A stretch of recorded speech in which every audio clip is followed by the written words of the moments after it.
सहना भवतु सहनौ भुनक्तु सह वीर्यं करवावहै तेजस्विनावधीतमस्तु मा विद्विषावहै। ॐ शान्ति शान्ति शान्ति।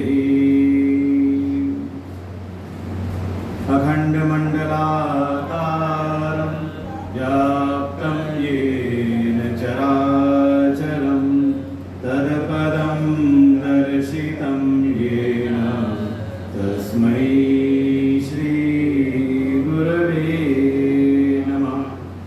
अज्ञानतिमिरान्धस्य ज्ञानाञ्जनशलाकया चक्षुरुन्मीलितं येन तस्मै श्रीगुरवे नमः।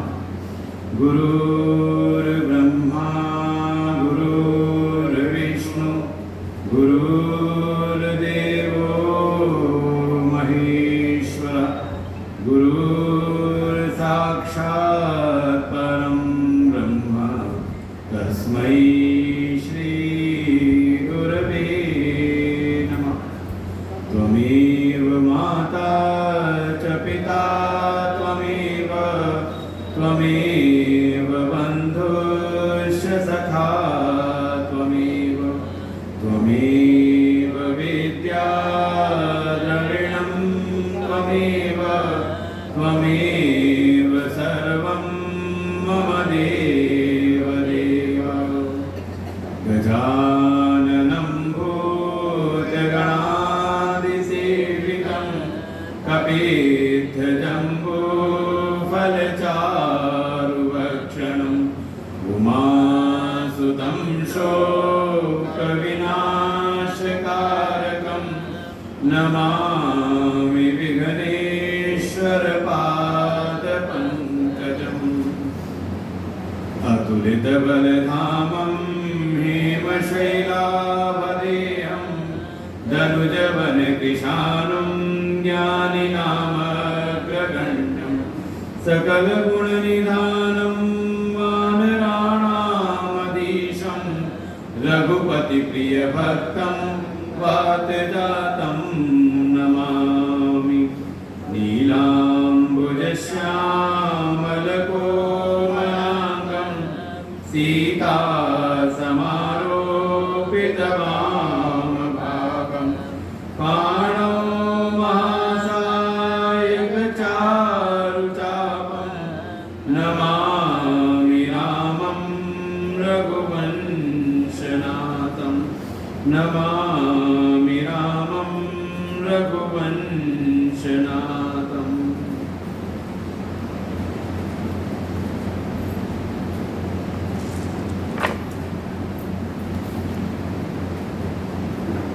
एक 108 के बाद से 108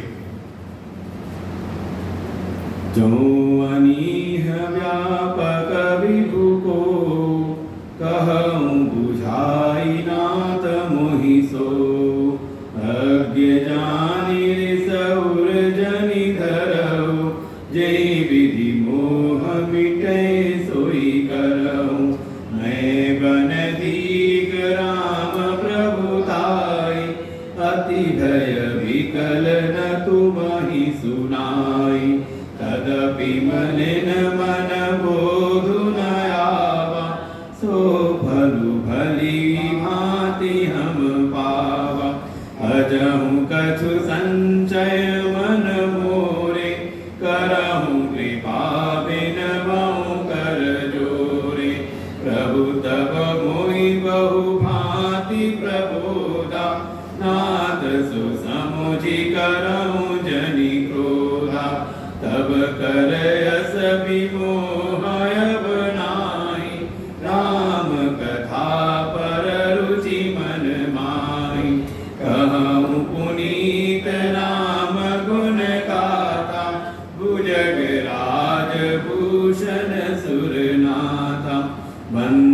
चरणों पद धरि धरनि सिरु विनय करऊं कर जोर वर्णौ रघुवर विशद जसु श्रुति सिद्धांत निचोर सियावर रामचंद्र की जय पवन सुत हनुमान की जय उमापति महादेव की जय बोलो भाई सब संतन की जय।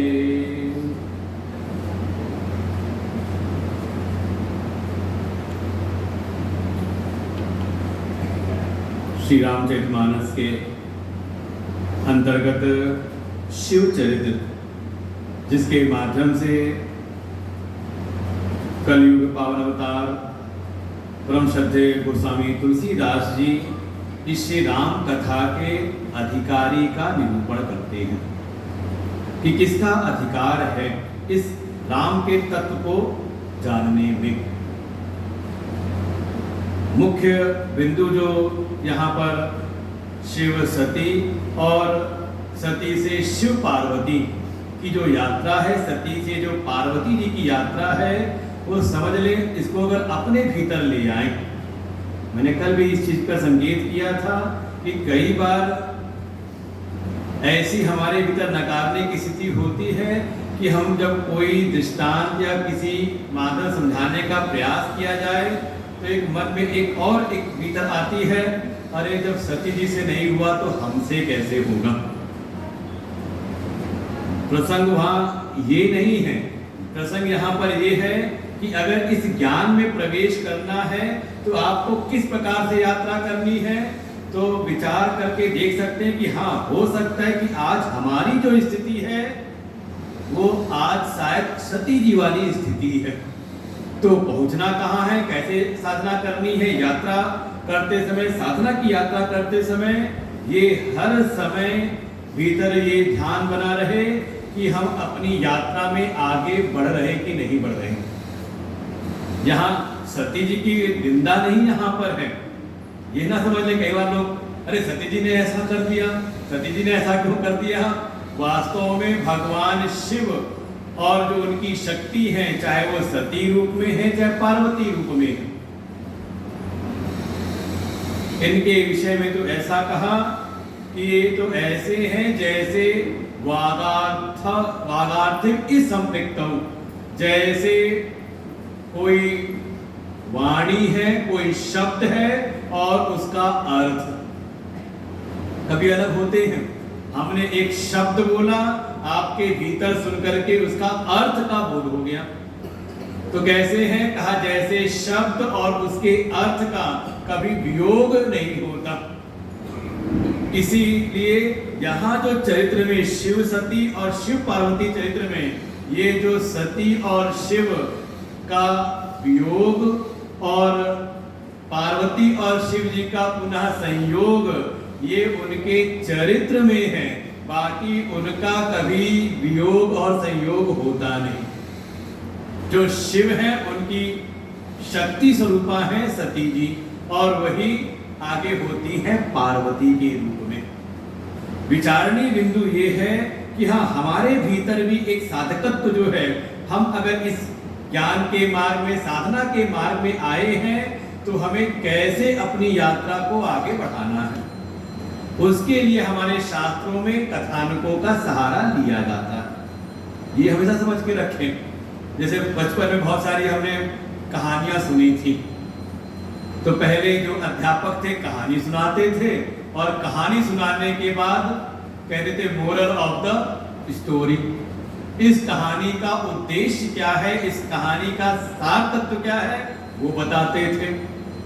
लेकिन कोई ऐसा हो कि कहानी पढ़ के बैठ जाए कि हाँ, कोई कहानी हमने सुनी थी, खरगोश और कछुआ और खरगोश की कहानी, कि इनके भी आपस में कुछ बातचीत हुई और फिर वो हुआ ना कि कौन रेस में आगे जल्दी पहुंचेगा। या हमने कोई कहानी सुनी थी लोमड़ी और कौवे की, तो वो कहानी सुन के आपको उसका सार याद आ गया कहानी को, तो हमने उसका सार ना पढ़ के अगर कोई केवल कथानक को पकड़ के बैठ जाए, विचार करने लगे कि लोमड़ी और कौवे में किस भाषा में बात हुई थी, कैसे हमने आज तो देखा नहीं कभी बात करते हुए इनको, कछुए खरगोश में कैसे बात हो गई इनके भीतर। तो क्या कहेंगे, अब ये उद्देश्य से गए हैं भटक। बहुत सावधान शास्त्रों के चिंतन करने के लिए, क्योंकि प्रारंभ में ये जो संशय वृत्ति है इससे हम सब ग्रसे हुए हैं। जब कहा संशय सर्प गसों उरगारी, तो वास्तव में संकेत हमारी ओर है कि अभी हम संशय से युक्त हैं। अभी संदेह संशय रूपी सर्प ने हमें ग्रस रखा है, हम उस स्थिति में हैं। और इसकी पहचान लक्षण क्या है? अस्वीकृति की भावना, नकारने की भावना।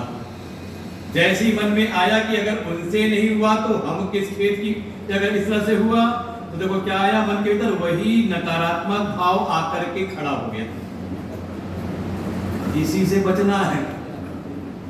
समझे कथानक को कि ये जो भीतर है अस्वीकृति की भावना, ये अगर है तो अपने को समझ ले कि अभी हम हैं सती वाली स्थिति में। अगर कोई बात शास्त्र कह रहे हैं, कोई बात शास्त्रों का आधार लेकर के कोई संत सद्गुरु उपदेश कर रहे हैं और मन के भीतर वो बात जच नहीं रही, समझ ले अभी हम कौन सी स्थिति में हैं? हम हैं संशय की स्थिति में। समझने की बात है। ये जो पूरा प्रसंग है, बाकी ज्ञान में ज्यादा देरी नहीं है, ज्ञान बहुत थोड़ा सा है। अगर तैयारी पक्की हो जाए तो ज्ञान तो कहते चुटकी बजाते हैं, फूल के मसल्ले में देरी है।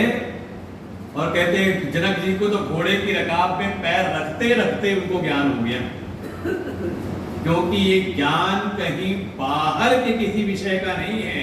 ये ज्ञान है अपने आप का, अपने स्वरूप का बोध है। तो उसको जानने में कहा देरी नहीं लग रही है, कोई बाहर की चीज हो।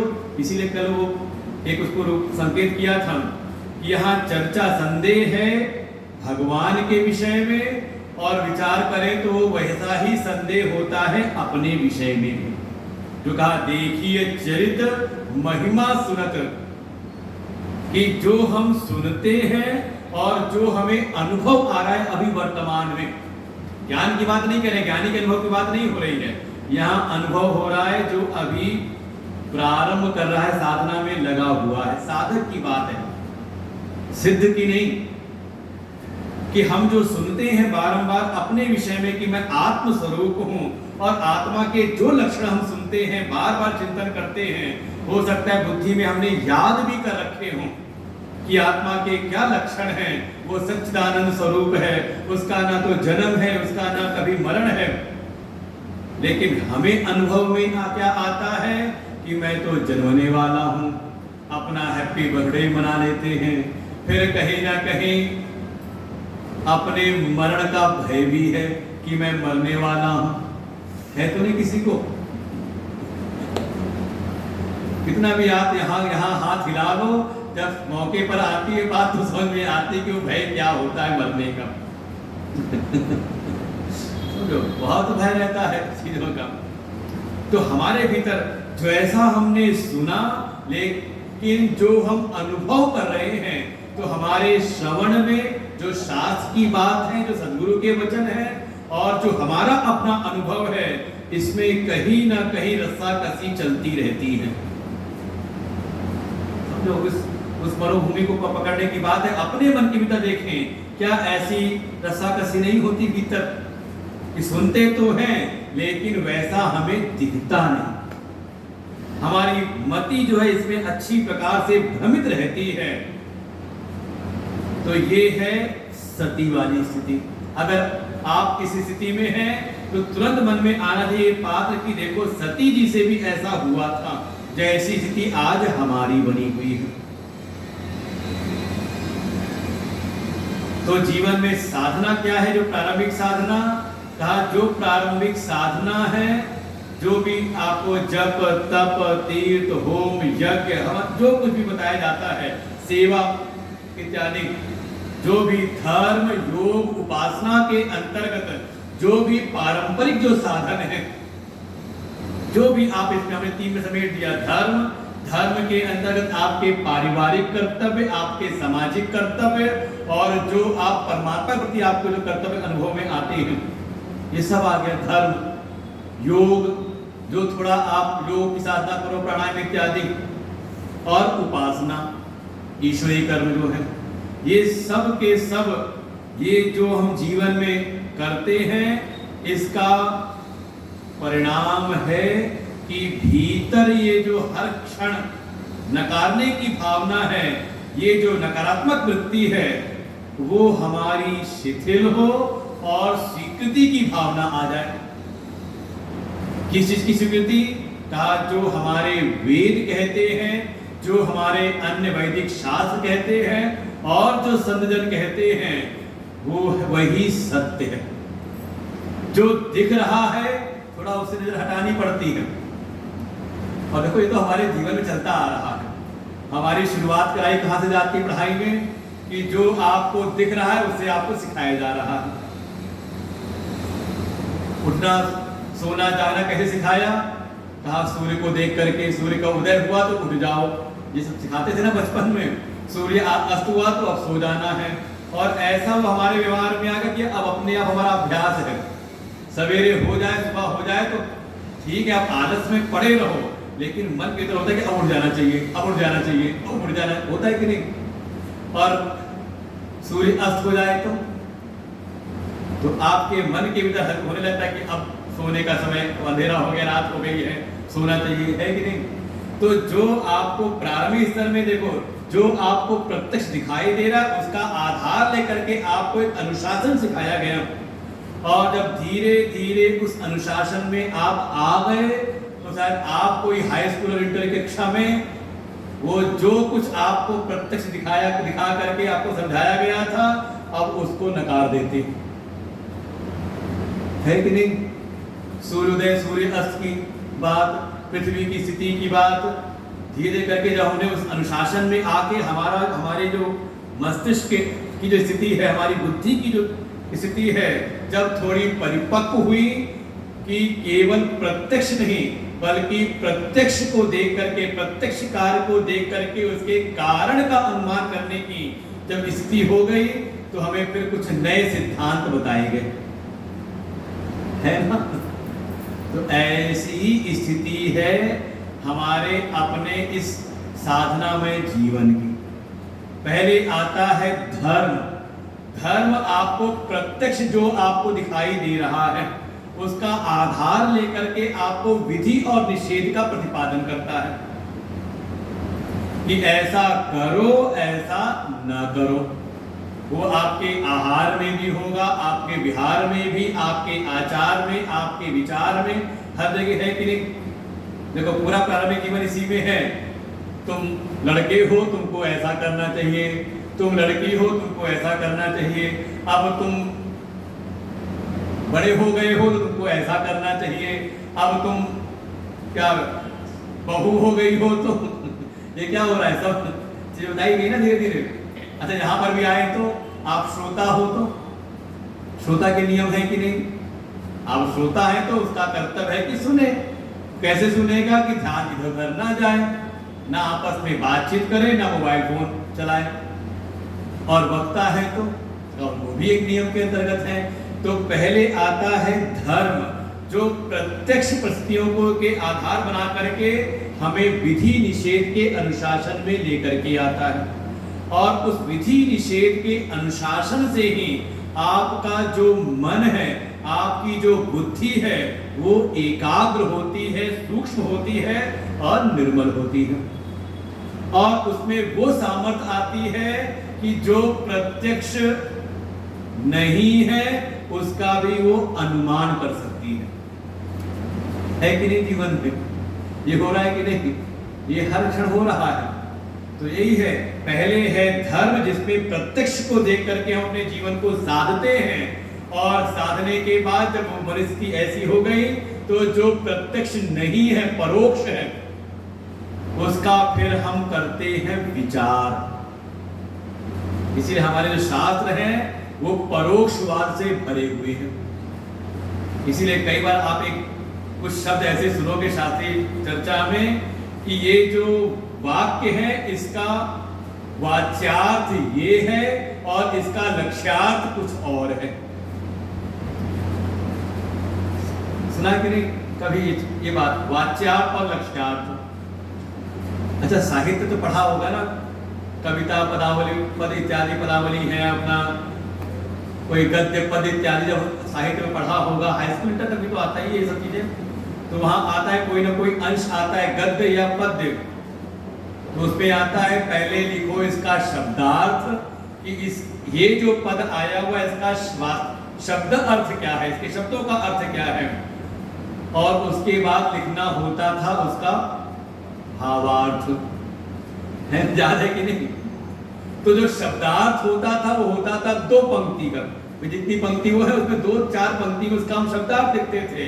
लेकिन जब उसकी जो रचनाकार की प्रेक्षाएं हैं, उसके मन की भावनाएं हैं, उसको जब हम समझ के भावार्थ लिखने को आते थे तो शायद हो सकता है 2-4 पन्ने भी भर देते हैं, है कि नहीं? तो शब्दार्थ तो देखो, जिसको थोड़ा शब्दों का ज्ञान है, व्याकरण का ज्ञान है, वो उसको आराम से बता सकता है। लेकिन उन पंक्ति के द्वारा वास्तव में जो लेखक है उसका भाव क्या है, वो क्या संकेत करना चाह रहा है, कई बार उसको समझ पाना बड़ा मुश्किल है। वो किसी अनुभवी से हमें पहले समझना पड़ता है, फिर उस भाव में स्वयं आकर के उसको समझ करके तब हमें लिखना पड़ता है। तो ऐसे ही ये जो हमारे शास्त्र हैं ये परोक्ष इसमें भरा पड़ा हुआ है। कई बार लिखा कुछ है, शब्दार्थ उसका कुछ और होता है, और लक्ष्यार्थ उसका उससे बिल्कुल परे कुछ और होता है। तो उन सब बातों को समझने की सामर्थ्य का अनुशासन में जीवन से आती है। इसीलिए हमारे शास्त्रों का 2 विभाग मोटा मोटा आता है। जो प्रारंभिक विभाग है उसको कहते हैं शासनात् शास्त्रम। ये थोड़ा शास्त्रीय शब्द है, शासनात् शास्त्रम, ये पहले आता है। जो हमारे जीवन को शासित करे, अनुशासित करे, वो पहले आता है। जिसको आप कह दो धर्म, विधि, निषेध इत्यादि। जो कर्म का जो विभाग है हमारे वेदों में, समझो मोटा विभाग है। जो हमारे वेद की जो ऋचाएं हैं उसमें 80% जो ऋचाएं हैं वो कर्म परक हैं, शासनात् शास्त्रम के अंतर्गत आती है, जिसको हम कहते हैं कर्म कांड। ज्यादा बृहद है, ज्यादा समय लगता है उसको पढ़ने में। और जब उस शासनात् शास्त्रम का सहारा लेकर के, आश्रय लेकर के हम अपने जीवन को साधते हैं, अपने मन बुद्धि को साधते हैं कि वो निर्मल भी हो और एकाग्र भी हो। इसके लिए पूरी कर्म की साधना है। चित्तस्य शुद्धये कर्म न तु वस्तु उपलब्धये। चित्त की शुद्धि तक ही जो कर्म की साधनाएं हैं उसकी पहुंच है। उस परम तत्व को नहीं जानने तक कर्म कुछ नहीं कर सकता। वहां पर उसके लिए जब हमने अपने जीवन को अनुशासित किया, निर्मल किया, तब ऐसे निर्मल चित्त में, निर्मल और एकाग्र किए चित्त में, अंतःकरण में फिर कुछ संशय आने लगते हैं या कुछ जिज्ञासाएं उत्पन्न होने लगती हैं।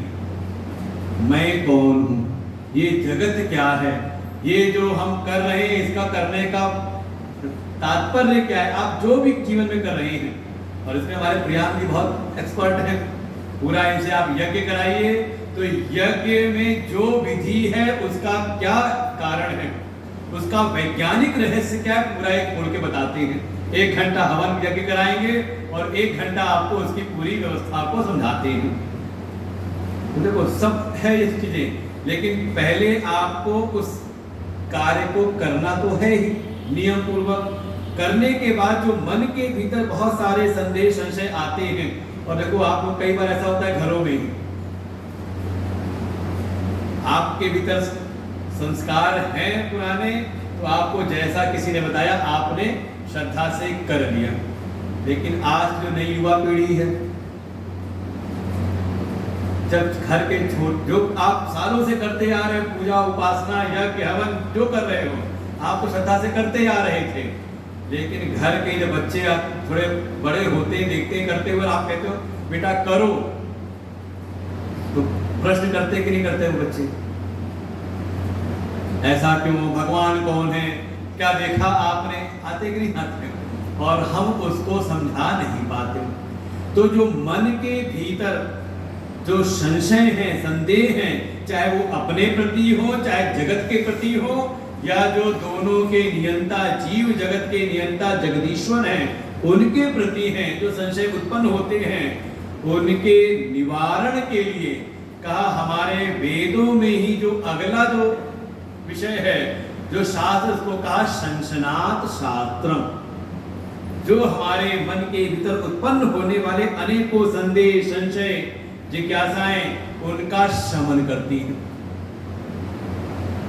तब आता है वो आगे दूसरा, तो कर्म का विभाग इसलिए ज्यादा विस्तृत है हमको अनुशासित करने के लिए। और देखो ऐसी पूरे जीवन व्यवहार में भी है, जीवन को अनुशासित करने के लिए कम से कम 12 से 14 साल की पढ़ाई करनी पड़ती है, पहली से लेके 12वीं। और आजकल कुछ नया सब हो चुका है, LKG UKG और करते करते आप उसके पहले भी है, किड्स स्कूल भी शुरू हो गए, सबके चलने लगे हैं, सबके सब इतनी चीजें। तो प्रारंभ का कम से कम आपने 12 से 15 वर्ष जो आपने बिताया है, जो पढ़ाई की थी, वो क्या है, केवल वो आपकी तैयारी है कि हमारे मन मस्तिष्क की स्थिति ऐसी हो जाए कि हम अगर आगे की कक्षाओं में जाएं तो वहां जो बोला जाए वो सुनते समय समझ भी आ जाए और उसको हम धारण भी कर लें। बाकी 12 तक की पढ़ाई का क्या उपयोग रहा आपको? ज्यादा उपयोग नहीं है, केवल ये 2 सामर्थ्य तक होती है, और जिसकी जितनी सामर्थ्य उत्पन्न हुई उसको फिर आगे की विधाएं प्राप्त होती हैं कि वो विज्ञान में जाएगा, कि वाणिज्य में जाएगा, कि कला संकाय में जाएगा, और फिर विज्ञान में भी कितना आगे बढ़ेगा। सब उसके भीतर की कैसी तैयारी है उसके अनुसार है कि नहीं। और आगे की पढ़ाई कोई 3 साल की, कोई 4 साल की, कोई 5 साल की, जो आगे का विषय है। ऐसे ही ये जो प्रारंभ की तैयारी है, तो 4था दिन हो गया, अभी तैयारी में चल रहे हैं हम लोग। यही समझना पड़ता है कि सती से लेके पार्वती जी का जो पूरा चरित्र है, ये है तैयारी अधिकारित्व की। ऐसी स्थिति में हमें पहुंचना है। हमारी साधना का परिणाम ये हो कि जो अभी संदेह संशय है और नकारात्मक भाव के साथ में है, वो साधना करते करते वो संदेह नहीं मिटने, देखो कर्म की साधना के द्वारा आपके संदेह नहीं मिटेंगे, लेकिन वो संदेह जिज्ञासा के रूप में परिणत हो सकते हैं। ये है कर्म की साधना का परिणाम, जो सती से पार्वती तक की यात्रा में संपूर्ण हुआ है। क्योंकि देखो कल जो जहां पे विश्राम लिया था, क्या मन में संदेह है, जो निपतनयत ब्रह्म किमी नार विरह मति भोर। जो राजा के पुत्र हैं, एक राजकुमार हैं, एक मनुष्य हैं, वो ब्रह्म कैसे हो सकते हैं? और यही प्रश्न था सती जी के मन में भी, कि वो जो व्यापक ब्रह्म विरज ऐसे जो ब्रह्म हैं, सो की देह धरी हो ही न, वो ऐसे जो व्यापक सत्ता है, क्या वो मनुष्य हो सकता है? कैसा कहा, वो जो सत्ता है वो तो निर्विकार है, लेकिन ये जो मनुष्य रूप में आया वो ये तो विकारी है, क्या ये हो सकता है? तो संदेह नहीं मिटा है, बस अंतर ये आया है, जो नकारात्मकता थी वो सकारात्मकता में परिवर्तित हुई है, जो अस्वीकृति की भावना थी वो अब स्वीकृति की भावना में आ गया है। पहले पूछती नहीं, जो बताया गया उसको नकारती है, और अब वो स्वयं पूछ रही है, स्वयं प्रार्थना कर रही है भगवान से कि हे प्रभु आप हमें बताइए, और पूछ किससे रही है? किसकी शरण में है? भगवान शिव की शरण में है। भगवान शिव से पूछ रही है। क्यों? कहा ये भगवान शिव ही वास्तव में गुरु तत्व है। ये बात, इसलिए प्रारंभ में मंगलाचरण में भगवान शिव की 2 बार स्तुति की गई है। भवानी शंकरो वंदे श्रद्धा विश्वास रूपिणो। पहले कहा श्रद्धा और विश्वास, मां भगवती श्रद्धा की स्वरूपिणी है और भगवान शिव अटल विश्वास के, इसे कहते हैं ब्रह्मनिष्ठ। ब्रह्म ज्ञानी नहीं, आत्मज्ञानी नहीं। ज्ञान होना अलग चीज है, उस ज्ञान में निष्ठा हो जाना वो एक अलग चीज है। तो अटल विश्वास के बिल्कुल, इसीलिए कहते हैं कि मुझको तो कोई संदेह नहीं, मैं तो यही बरगद के पेड़ नीचे बैठा हूं। जाओ तुम्हारे मन में संशय है तो कि जाए परीक्षा ले लो, तो जाओ जाके परीक्षा ले लो, कैसे तुम्हारा मन का संदेह मिटे। ऐसे भगवान शिव, और वही शिव का गुरु तत्व के रूप में उपलब्ध होते हैं। इसलिए जब दोबारा प्रारंभ में स्तुति की है, जब साथ प्रारंभ के मंगलाचरण है, तो दोबारा शिव की स्तुति करेंगे। वंदे बोधमयम गुरुम शंकर रूपिणम। वास्तव में शिव तत्व ही गुरु तत्व है। मतलब क्या हुआ कि शिव तत्व ही गुरु के शरीर में विराजमान होकर के शरणागत जो शिष्य है, जिज्ञासु है, उसको उपदेश करते हैं। जब तक ये भावना सुदृढ़ ना हो, आप सुने, आपको उसका प्रभाव नहीं प्राप्त होता। ये है स्थिति। तब वो स्तुति करते हैं, गुरुर् ब्रह्मा गुरुर् विष्णु गुरुर्देवो महेश्वरः गुरुर् साक्षात परब्रह्म यस्तदेवे परा भक्ति तथा देव यथा देवे तथा गुरु। जब तक ये एकत्व की भावना न आ जाए, तब तक आपके जीवन में गुरु तत्व की सिद्धि नहीं होती। इसलिए जहां कहीं भी कोई उपदेशक है तत्व के, तो समझ लो साक्षात शिव ही आपको उपदेश कर रहे हैं। और ये बात तो शिव पुराण अब कभी सुनो तो उसमें वर्णन आता है स्पष्ट रूप से कि जब सृष्टि की रचना के लिए ब्रह्मा जी को आज्ञा दी कि आप जीवों को, प्रजाओं को रचना करो, सृजन करो उनका, तो ब्रह्मा ने प्रार्थना की प्रभु कुछ पहले आप कर दो जीवों की रचना, तो उसको देख के मैं भी वैसी रचना मैं भी करूंगा। जैसे घर में आप किसी कोई काम दो तो उसको थोड़ा ज्यादा अनुभव ना, कहता है कि भैया माता पिताजी आप पहले कुछ कर दो, देख के मैं भी कर लूंगा उस हिसाब से। ये हम लोग करते हैं ऐसे।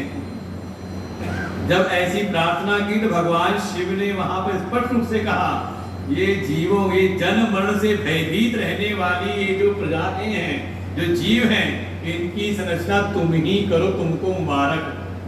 मैं ऐसा कोई कार्य नहीं करता। मुझे अगर करना होगा तो मैं स्वयं ही ये जो जन्म मृत्यु के भय से भयभीत जो ये प्रजाएं हैं, जीव हैं, इनकी मुक्ति के लिए, इनको उपदेश करने के लिए स्वयं गुरु तत्व रूप में प्रकट होऊंगा। ये शिव पुराण है प्रमाण रूप में, और बिल्कुल उसी बात को, इसलिए जो भी कहीं अगर आपके को कोई सद्गुरु प्राप्त हो रहे हैं तो उनके शरीर पर ध्यान न जा करके उनके हृदय में विराजमान जो शिव तत्व है उस पर हमारी दृष्टि चली जाए। देखो आपका तत्काल कल्याण है। और ये स्थिति बनने में लगती है देरी। इस भावना के, इस तरह की समर्पण में देरी लगती है, बाकी ज्ञान होने में देरी नहीं होती। जो सती जी का प्रेम है भगवान शिव से, सेवा करती हैं, लेकिन शायद अभी बुद्धि समर्पित नहीं है। साधना करते करते जब पार्वती के रूप में आई है, साधना तपस्या की है, तो बुद्धि हो गई समर्पित। इसके पहले गुरु जी कोई और है, भगवान कोई और है, लेकिन यहाँ पर दोनों में एकत्व का उनको अनुभव हुआ और अब उनसे करती है पुनः भी प्रार्थना। देखो प्रार्थना तो लंबी है, अभी प्रश्न नहीं आया है, अभी संदेह दिखाया कि जो संदेह सती के रूप में था वही संदेह आज भी है। और पुनः प्रार्थना, जैसे आज हमने जो पाठ किया कि तीन आपको दिखाई देंगे, गीता जी में भी है, श्रीमद् भगवद गीता में दूसरे अध्याय के प्रारंभ में। एक है संत की दृष्टि, दूसरी आती है गुरु की दृष्टि, और तीसरी आती है एक साधक शिष्य की दृष्टि।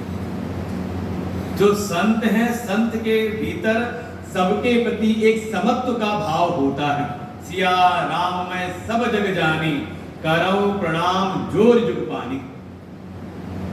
जब आप कहीं पर समर्पित हैं और वहां पर आप जहां समर्पित हैं वहां कोई अगर ऐसे संत हैं या कोई ऐसे गुरु हैं जो आपकी प्रशंसा करते हैं, हाँ ठीक है आप बहुत अच्छे हो, आप बढ़िया साधना में लगे रहो, आपको मार्गदर्शन करते रहते हैं, वो समझ लें ये उनकी संतत्व वाली स्थिति है कि जो शरणागत आता है उसमें अच्छा ही अच्छा है।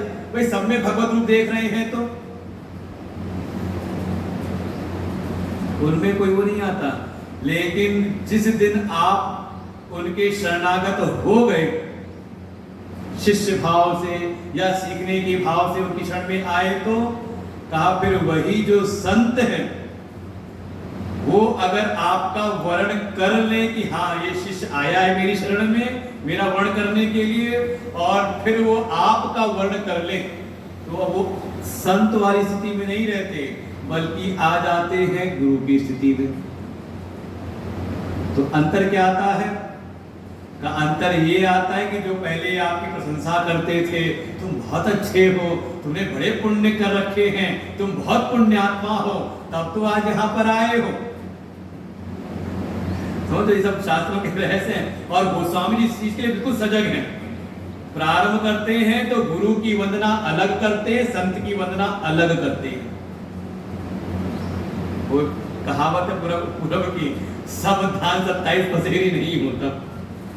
जो अनजान है उसको सब एक जैसे दिखाई देता है, लेकिन जो कृषि विशेषज्ञ है वो देख के बताता है कि ये कौन सा धान है, ये कौन सा धान है।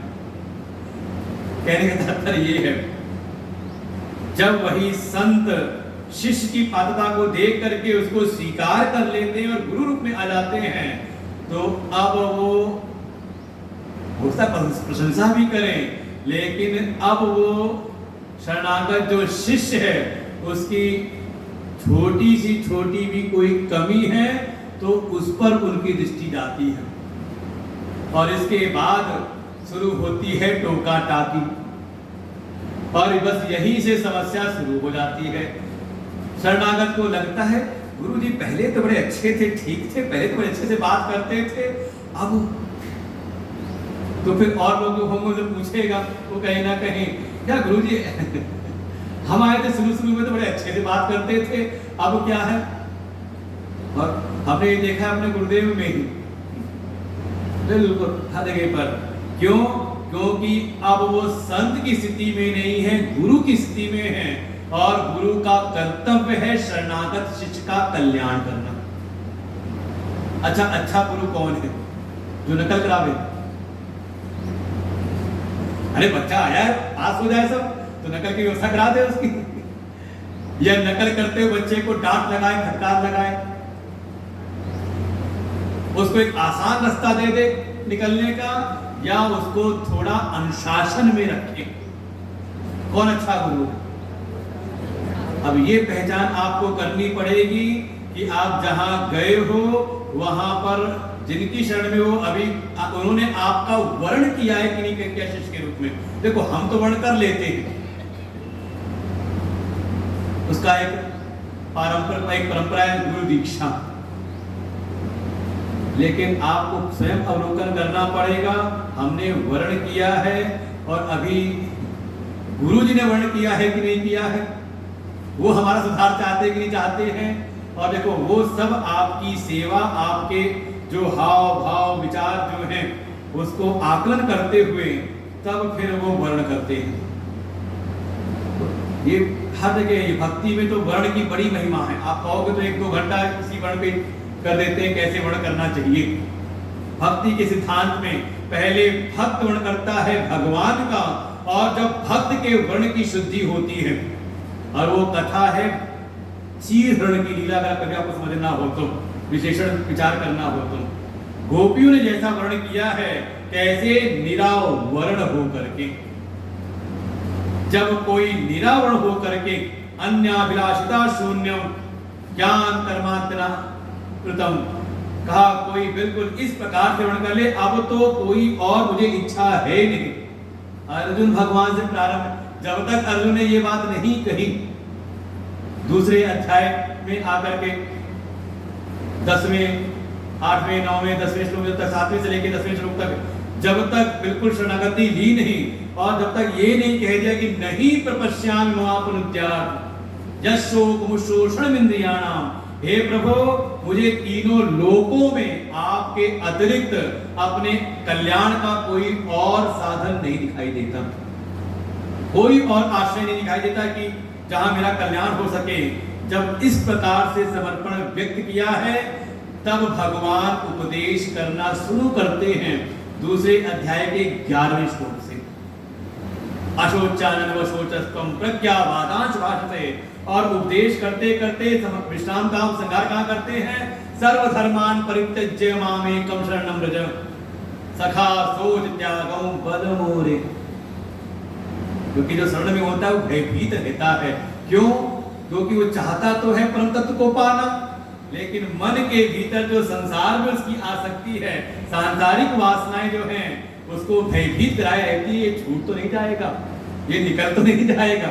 पाना चाहता है हीरे को, लेकिन कांच के टुकड़ों को छोड़ना नहीं चाहता। और गुरुजी वो बार बार वहां पर चोट करते हैं, जहां उसका अभिमान है, जहां उसका राग है, जहां उसका द्वेष है, जहां उसकी आसक्ति है, बार बार अपने शब्दों के द्वारा उस पर प्रहार करते हैं। वो है ना गुरु कुम्हार कि हाँ, वो कुम्हार के ठीक है ऊपर से चोट भी करता है तो अंदर से एक हाथ को लगाए भी रहता है। बस वहीं पर जो रसाकसी है, जब संत अब गुरु रूप में आकर के बढ़कर करते हैं शिष्य का, और जब उसके सुधार के कार्य में लगते हैं, तब बस वही समस्या आती है शिष्य को, वही आवश्यकता है धैर्य की। जो आपने साधना उपासना की है, उसकी पहचान है कि वो धैर्य आपके पास है कि नहीं, क्योंकि उसी में छटकते हैं लोग। कहते हैं ना, जो पत्थर कुम्हार की चोट को सहन कर लेता है, तो वो मंदिर में स्थापित होकर के कहा पूजित होता है, और जो कुम्हार की चोट को सहन नहीं कर पाता, तो शायद हो सकता है उससे फिर बनाई जाए टाइल, उससे बनाए टाइल, और शायद वो सीढ़ियों पे लगे सब उस पे चढ़ करके जाए। अब मर्जी आपकी है भगवान के द्वारा पूजित होना है, या संसार में वैसे ही जैसे अभी तक हम होते आ रहे वैसे जीवन जीना है। बहुत शास्त्रों के ये मर्म है, रहस्य हैं, पकड़ में आ जाए, स्वयं अवलोकन करना पड़ता है। और साधक निरंतर, जब कभी कोई संत कोई सदगुरु जब हमें इस प्रकार से समझाएं, चोट करें, तो उस समय साधक का कर्तव्य है वो आत्म अवलोकन करें कि मुझसे कहां गलती हो रही है, ना कि गुरु में, ना कि भगवान में, ना कि शास्त्र में। ये है साधना, इसको कहते हैं साधना। ये जो बाहर करो दुनिया आके भीड़ लगी हुई है, 67 करोड़ लोग पहुंच गए कुंभ में, सब साधक नहीं है। हाँ, उसको कहेंगे आस्थावान है, आस्तिक है, भगवान की सत्ता को मानते हैं, लेकिन सब भक्त नहीं है, सब श्रद्धालु नहीं है। श्रद्धालु वो है जो इस स्तर पर आकर के विचार करें, समझ रहे?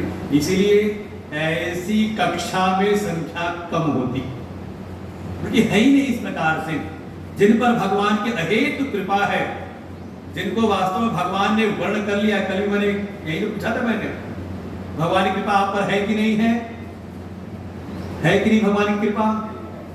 क्या पहचान है? क्योंकि सत्संग में बैठे हैं, और सत्संग भी केवल वो मनोरंजन वाला सत्संग नहीं है।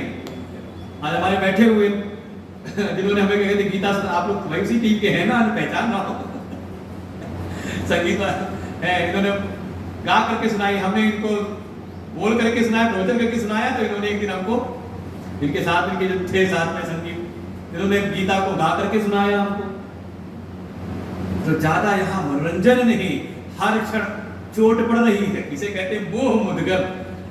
जो ऐसा सत्संग जिसके द्वारा हमारी ममता, आसक्ति, हमारी मान्यताओं पर प्रहार हो, और यही सत्संग हुआ है आगे आपको सुनने को मिलेगा सुंदर कांड में। कौन सा सत्संग? मुटिका एक महाकपि धनी, रुधिर बमद धरनी ठन मनी, पुनी उठार पुनी तुम्हारी उठे सो लंका।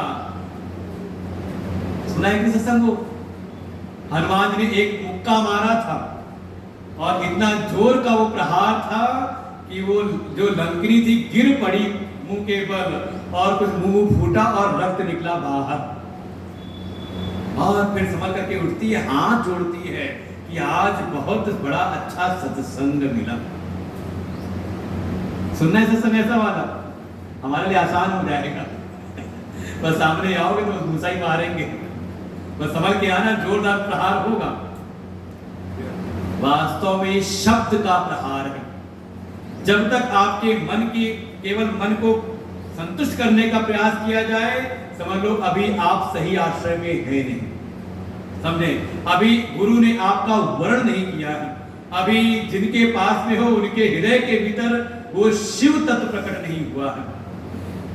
अभी वहां पे वर्ण, अभी आपने भले लगे हुए हो, लेकिन अभी आपकी सेवा, आपके जो हाव भाव विचार हैं, अभी उन्होंने आपको स्वीकार नहीं किया है। और जिन स्वीकृति हो जाएगी तब फिर आपको ये प्रहार सहने पड़ेंगे, क्योंकि जब तक ये भीतर का खाली, देखो रक्त निकला ना, रक्त बमन हुआ ना, तो क्या हो गई? क्या हो गई? विरक्त। भाई रक्त है और रक्त निकल गया तो विगत रक्त, तो क्या हो गई? कहा हो गई विरक्त। ये जन्म एकाक जन्म की नहीं, जन्म जन्मांतर की जो वासनाएं हैं, संसार के विषयों की जो ममता है, जननी जनक वंश सुधारा, तनु धनु भवन सुहृद परिवारा, सबके ममता ताग बटोरी, ये जो सारे जो बंधन हैं, बंधन के जो हेतु हैं, जब तक वो चोट के प्रहार से, एक एक प्रहार से जब तक वो सारे निकलते नहीं, तब तक ये ज्ञान टिकता नहीं। ज्ञान में कोई नहीं, तो अपने स्वरूप का अनुभव है, अपनी आत्मा की बात है, इसमें किस प्रकार का संदेह, संशय और जानने का। वास्तव में ये जो ज्ञानोपदेश है, ये आपके भीतर के अज्ञान जनित मोह को नष्ट करता है। ज्ञान तो आपका अपना स्वरूप है, इसलिए ज्ञान होने के बाद यहाँ भी आएगा, और बिल्कुल वही जो गीता में भगवान के सामने अर्जुन ने कहा नष्टो मोह, वही बात आगे पार्वती जी भी कहेंगी कि ये सारे अज्ञान जो मोह की रचना थी सब मिट गई, दारुण असंभावना भी थी। जो लगता था कि असंभव हो ही नहीं सकता, उनको पता है नहीं, क्यों नहीं हो सकता, यही राम है, यही सच्चिदानंद है। लेकिन इसके लिए आवश्यकता है शिष्य साधक निरंतर आत्म अवलोकन अवश्य करे, और अपने को सही न ठहराए, बल्कि अपने दोषों को ढूंढ ले। अर्जुन ने यही किया है, स्वयं स्वीकार किया है, कार्पण्य दोषो पहत स्वभाव, कि हे प्रभु मेरा जो स्वभाव है वो कृपणता रूपी दोष से उपहित हुआ, ढका हुआ है। कृपणता मतलब अपने को सही समझ लेना। ये जब तक ये मानता भीतर है, आप इस ज्ञान में प्रवेश नहीं कर सकते। और अब देखो पार्वती जब इसी पे आ रही हैं, अपने दोषों को उन्होंने स्वयं आत्मलोकन करते हुए स्वीकृति यहाँ पर जब अनीह व्यापक भूको कहूं बुझाई नाक मोहिसो हो, अज्ञ जान विस्पुर जनिधर हूं, जेहि विधि मोह मिठई सोई करऊं। प्रश्न संदेह वही है कि जो इच्छा से रहित है, भगवान में इच्छा नहीं होती, भगवान में कोई कामना नहीं होती।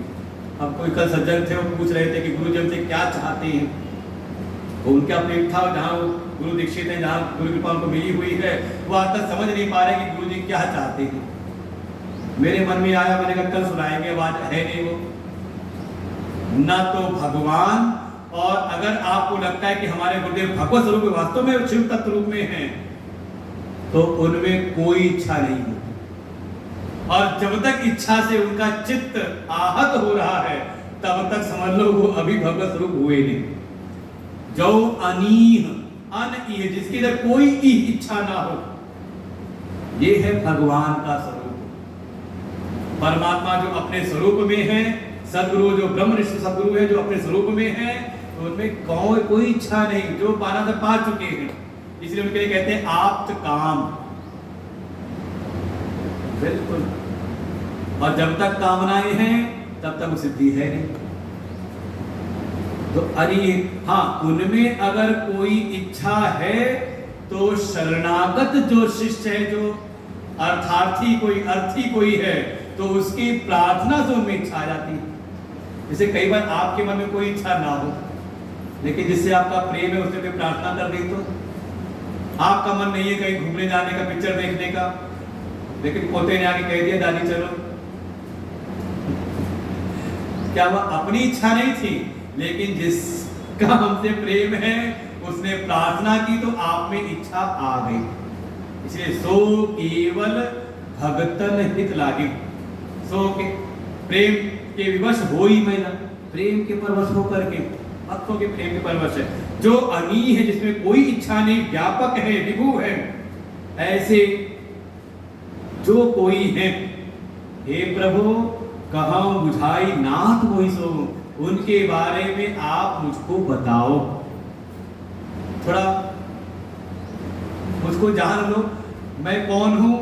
देखो अब कोई अपनी बुद्धि की दक्षता का मान नहीं है, खुद कह रही है आपके जान, क्यों बताओ भाई, मानो कोई आए हमको ये बता दो, अब मन में लगे इनको पहले से पता है तो क्यों बताए। और कोई कई बार होता है बातचीत करो तो कोई पूछता भी है और साथ में उत्तर भी देता रहता है, तो समझदार जो सामने बैठे होते कहते हैं कोई खुद ही अपना सब प्रश्न उत्तर तैयार है, इसलिए ज्यादा वो उत्तर देते नहीं। आवश्यकता है आगे वाली, क्यों उत्तर दे, क्यों बताऊं मैं। पार्वती जी कहते हैं आपके जान, मुझको अज्ञानी जान करके कि मुझे ज्ञान नहीं है। पीछे नहीं संकेत जो स्वीकार नहीं था सती जी को, उन्होंने नहीं कहीं पूछा, बल्कि अपनी बुद्धि की दक्षता का मान वहां पर अश्रद्धानश्च, स्वयं अज्ञान और श्रद्धा भी नहीं, और इतनी लंबी यात्रा साधना की हुई और अब अपने भीतर के अज्ञान को स्वीकार कर लिया। अज्ञ जान, उसको अज्ञानी जान करके, और साथ साथ प्रेम से निवेदन भी कर रही हैं, मुझ पर क्रोध ना करिएगा। तो मान लो कई बार डर होता है, ये विद्यालय में खूब होता है, टीचर कहते पढ़ाते हुए एक बार समझ में आया तो बार बार पूछ लेना, जितनी बार पूछोगे उतनी बार बताऊंगा मैं। मान लो एक बार समझाया, सामने बच्चे ने पूछा मैडम समझ में नहीं आया, दोबारा बता दिया, फिर कोई कहते नहीं समझ में आया, तीसरी और बता दे, उसके बाद फिर हिम्मत नहीं होती, कुछ पता नहीं अब। तो कहीं मैं अज्ञानी हूं, और देखो आगे बताएंगे भी है कि आपने बताया था, तो थोड़ा भीतर रोष में मत आइएगा, क्रोध ना करिएगा, रिस उर्जनी धरो, अपने हृदय में मेरे प्रति कोई कठोरता मत रखिएगा, मैं तो बिल्कुल अज्ञानी हूं। जही विधि मोह मिटे सोई करम, जैसे भी मेरे भीतर का ये अज्ञान मोह नष्ट हो जाए, हे प्रभु आप वही विधान करिए। देखो ये है टोटल सरेंडर। जैसे कहते हैं ना भर्ती होते हैं ना, एक होता है ओपीडी, तो आपके भीतर कोई समस्या है, आप गए डॉक्टर सलाह लिया आपने, अभी आपकी मर्जी पे कि दवाई खाओ चाहे ना खाओ, फिर जाके किसी और को दिखा दो, फिर जाके चौथे को दिखा दो, लेकिन केस सीरियस हो गया और डॉक्टर ने देके भर्ती कर लिया, तो अब वो नर्स भी आएगी दवाई देगी, आपने कहा नहीं हम नहीं खाएंगे, तो आके बोतल में चढ़ा देगी है कि नहीं। तो ये अब ओपीडी में ये हो गया कि भर्ती हो गए हैं, अब तो मैं आपकी पूर्ण, और देखो बिल्कुल आप शास्त्रों को मिला के देखिए, अर्जुन कहते हैं शाधि माम काम प्रपन्नम, हे कृष्ण हे प्रभु मैं तो आपके प्रपन्न हो गया हूं, आपकी शरण में हूं, अब आप ही मुझको अनुशासित करिए। जब तक इस प्रकार का समर्पण नहीं होता, जब तक अभी अपने लिए कुछ करने शेष रह जाता है कि हाँ अपनी मर्जी चलती है, तब तक ये पूर्ण समर्पण है नहीं। समझे, यहाँ तक देर लगती है, इसमें देरी है, चौथा दिन हो गया है। लेकिन यही समझाना है गोस्वामी जी को। आगे कहती है, देखो अब देखो स्वीकार किया है, मैं पद दीखि राम प्रभुताई, अति भय विकल न तुम्हि सुनाई, तदपि मलिन मन बोध न आवा, सो फलु भली भांति हम पावा। अब देखो अपनी कमी को स्वीकार तुरंत किया है कि हे प्रभु, मुझे याद आ रहा है पिछले जन्म का भी वो घटना हुई थी, और मैं गई थी परीक्षा लेने। वहां तो कहा था कछु न परीक्षा लीन गोसाई, वहां तो झूठ बोल दिया था। स्वभावता है, अज्ञान पड़ा हुआ व्यक्ति, संदेह पड़ा व्यक्ति झूठ सब बोल सकता है, कोई दोष नहीं है। ये एक मन की स्वाभाविक स्थिति को दिखाया जा रहा है कि अगर इस स्थिति में हम भी हैं तो कोई वो नहीं, ठीक है, हो सकता है। ये मानव मन की ऐसी प्रवृत्ति है, संभावना है। कहती मैं गई थी परीक्षा लेने के लिए, और मैंने वहां पर प्रभु की प्रभुता को देखा था। गई थी सती जी सीता बन करके, और जहां राम और लक्ष्मण ढूंढते जा रहे थे, उनके आगे आगे चलने लगी। और प्रभु श्री राम का क्या कहें, लक्ष्मण जी पहचान गए, लेकिन मर्यादावशात कुछ बोलते ही नहीं। तब भगवान श्री राम ने प्रणाम किया कि अकेले कहाँ आप यहाँ पर घूम रही हैं, हमारे वो भोले बाबा कहाँ हैं। और जैसी इतनी बात, और अपना परिचय देते हुए कि मैं दशरथ पुत्र राम हूं, आपको प्रणाम करता हूं, लेकिन आप अकेले यहाँ पे जंगल में क्यों घूम रही हैं, भोले बाबा कहाँ हैं। और जब इतना सुना तो हमने कहा, कई दिन से कह रहे, गई थी परीक्षा लेने और खुद फेल हो गए। भाई फेल कौन होगा, परीक्षार्थी होगा ना, फेल पास, लेकिन यहाँ परीक्षा की फेल हो गया। इतना होनहार उनको परीक्षार्थी मिल गया। प्रभुता दिखाई भगवान ने।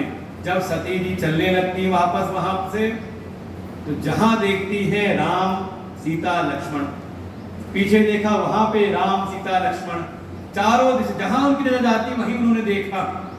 तो ये उनको प्रभुता भी दिखा दी कि आपके मन में जो संदेह है वो ठीक नहीं है। जो भोले बाबा कह रहे हैं, जो किसी ने आपको सुनाया था, वो मेरी प्रभुता बिल्कुल सत्य है।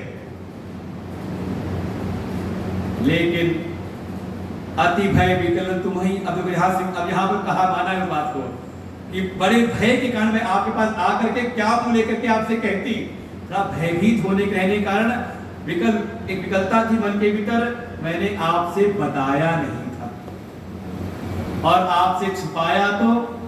और देखो क्यों नहीं बोध हुआ, प्रभुता दिखने के बाद भी, बार बार सुनने के बाद भी महिमा क्यों भीतर बोध नहीं होता। अब देखो हेतु बताया, तदपि मलिन मन बोध न आवा। ये सारी प्रभुता देखने के बाद भी आपसे सुना, अगस्त जी ने सुनाया, प्रैक्टिकल भी दिखा देख लिया, लेकिन फिर भी मन के भीतर बोध नहीं हुआ। कारण मलिन मन की अशुद्धि के कारण। देखो ये एक बात की खाल निकल रही है, ये कहां तक हो सकता है। इसलिए जो साधना है, प्रारंभिक कर्म पर साधना, उसका प्रयोजन है अंतःकरण की शुद्धि, निष्काम कर्म। ठीक है, बहुत कामनाओं से युक्त हो गए, सकाम काम तो बहुत कर लिए, थोड़ा बिना फायदे के भी करना हम सीख लें, भगवत अर्पण भाव से करें कि ठीक है भगवान ने सामर्थ्य दी है तो हम सेवा कर रहे हैं, किसी चाहत में नहीं। तब धीरे धीरे ये कामनाएं मिटती और मन का होता है शुद्ध, और फिर खुद भी स्वीकार कर देती हैं कि बोध नहीं हुआ, अज्ञान नहीं मिटा, उसका बड़ी अच्छी प्रकार से मैंने फल भी प्राप्त कर लिया। भाई भगवान शिव की प्राप्ति हो जाए, कैलाश कोई पहुंच जाए और वहां से पतन हो जाए, तो इससे बड़ा क्या फल हो सकता है। उसका मैंने अच्छी प्रकार से फल भोग लिया है। और इतनी लंबी साधना करने के बाद खुद कह रही, अजऊ कछु संशय मन मोरे, आज भी वो संशय मेरे मन में है।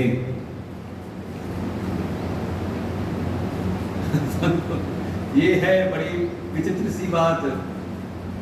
ये स्वरूप का जो बोध है ये बिना ज्ञान के मिटता नहीं। स्वरूप बोध बिना ज्ञान के, बिना गुरु के कृपा के होता नहीं। आप जो साधना करते हो वो सब तैयारी कराता है आपके अंतःकरण शुद्धि के लिए, लेकिन संदेह नहीं मिटा सकता। अच्छा मान लो आप अपने आप पढ़ो ग्रंथ, किसी ने हमसे कहा कि ऐसे गुरु की क्या आवश्यकता है, हम खुद साथ उठा के पढ़ लेते हैं है, तो हमने कहा हमसे क्यों पूछ रहे हो, ग्रंथ से पूछ लो ना। मन में आया ना गुरु की क्या आवश्यकता है, एक संशय आया ना, प्रश्न आया, जिज्ञासा है ना मन में, तो हमसे क्यों पूछ रहे हो, जाओ किताब से पूछ लो। और ठीक है, इसीलिए जो अन्य साधन है, चाहे वो ग्रंथ स्वाध्याय हम स्वयं करें ग्रंथ पढ़ करके, या हम किसी माध्यम से ऑनलाइन यूट्यूब सुने, वो सुन करके हमें ज्ञान तो हो सकता है, जानकारी तो हो सकती है, लेकिन मान लो सुनते सुनते कोई संदेह मन में आ गया तो विपरीत विरोधाभासी कोई बात हमने सुनी और भीतर को समझ में नहीं आया, तो संदेह कौन मिटाएगा? तो उसने तो कोई चैतन्य, कोई जागृत, कोई गुरु की आवश्यकता है ना। तो पार्वती कह रही आज भी मेरे मन के भीतर का साधना मैंने की, लेकिन मेरे मन का संशय नाश नहीं हुआ। करहु कृपा बिनवहु कर जोरे, हे स्वामी मैं आपको विनय पूर्वक आपको प्रणाम कर रही हूं, अब आप मुझ पर कृपा करिए, मेरे भीतर के संशय को मिटाइए, बस इतना है। और उनका कहा प्रभु तब मोहि भव भांति क्रोधा। अब आप कह सकते हो मन के, आपके भीतर मन में बात हो कि पहले समझाए तो था, जब सती रूप में थी, जब इतनी बातें तुमको याद है, तो ये क्या याद नहीं कि मैंने बार बार समझाया था, अगस्त ऋषि के पास लेकर के गया था, फिर भी समझाया था। तो कह रही है आपने बिल्कुल प्रभु तब उस समय मोहि बहुभांति प्रभु था, आपने मुझको बहुत प्रकार से समझाया था, ज्ञान देने का प्रयास किया था। नाथ समुझ करो जन क्रोधा, इसलिए इसको याद करके आप मुझ पर क्रोध मत करिएगा। जैसे कहते ना चल भाग यहाँ से, समझ नहीं आया फिर आया मेरे पास में, इस प्रकार से मुझको त्यागिएगा नहीं, मुझ पर क्रोध मत करिएगा, आप मुझ पर अपनी कृपा करिए। हाँ अब ये बात है, अच्छा मन में आए, जिसकी शरण में है उसके मन में ना आ जाए कि जब पहले समझाया था तब समझ नहीं आया, तो अब क्या गारंटी है अब समझ में आ जाएगा। तो कहती है हे प्रभु, तो ये पूरा ये साधक का आत्मलोकन है कि हे प्रभु ठीक है उस समय विमोह मोह था, लेकिन अब वैसा मोह नहीं है, तब कर अस विमोह अब नहीं, अब वैसी मेरे भीतर भावना नहीं है, अब तो मुझे समझ में धीरे धीरे आता है। हमने अपने जीवन को देखा है, ऐसा नहीं कि आज जैसी गुरु निष्ठा है, गुरु वचनों पर जैसा आज विश्वास है कि पहले भी रहा हूं, लगता था ठीक है गुरु जी ने बताया तो कर लेते हैं, कहीं ना कहीं रहता था उन्होंने कहा है, उनके अनुशासन में है तो कर लेते हैं, लेकिन करते करते जीवन जब उनकी शरणागति में रहते रहते जब समय बीता, इसलिए कहते थे 12 वर्ष अंतेवासी रहना पड़ता था, लगभग हमारे शास्त्रों में 12 वर्ष, और लगता है इसलिए 12 वर्ष साल की कहते हुए स्कूलिंग होती है। जब ऐसे कोई स्कूलिंग करके अनुशासित हो जाता है, उसके मन में सामर्थ आती है, तब वो समझ में आती बात। करते करते जब समय लगता है, हमने उनकी बात को सुना और अपने जीवन में उसको धारण किया, और उसके परिणाम को जब बार बार देखा, कई कई घटनाओं में देखा, तो अनुभव हुआ कि गुरु किस प्रकार से रक्षा करते हैं। आज अगर हम लोग उस जगह पर अपनी इच्छा अपनी मर्जी लगाई होती तो शायद आज हम कहाँ होते। साथ में बहुत सारे लोग थे, कुछ ने अपनी मर्जी से जीवन जीना चाहा, आज वो कहाँ है, आज हमने गुरु शरणागति में, तो ये अनुभव करते करते गुरु निष्ठा प्रगाढ़ होती है। और दूसरी बात, कैलाश से पतन किसका हुआ था? शिव जी का।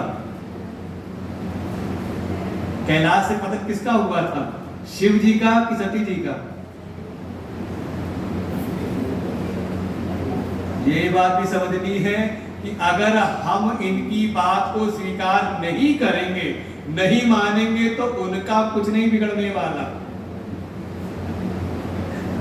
देखो सूक्ष्म रहस्य, ये जीवन की अनुभव की बातें हैं। शिव जी तो आज भी कैलाश पर विराजमान है, परम ब्रह्म गिरिवर कैलाश, और उनके पास कोई व्यवस्था में कभी नहीं। उनके सामने जिज्ञासु बैठे हुए हैं, सिद्ध तपोधन जोगिजन सब है, उनको सुनने पढ़ाने वाले सब। सचल जैसी व्यवस्था पहले थी उससे वैसी व्यवस्था आज भी है, वहां तो कोई कमी नहीं आई। धक्का किसको लगा? हमको लगा कि हमारा आवागमन हुआ है, जन्म मृत्यु के चक्कर में, संसार के सचरण में हमें पढ़ना पड़ा है, तो छोड़ के हम चले जाएं तो गुरु जी का नहीं बिगड़ने वाला। धीरे धीरे ये बात पक्की होती है, तब आती जब आती इस अनुभव से, गुरु अनुशासन में रहते हुए जब अनुभव आता है कि हमने उनकी सेवा की, उनकी कृपा हमको प्राप्त हुई।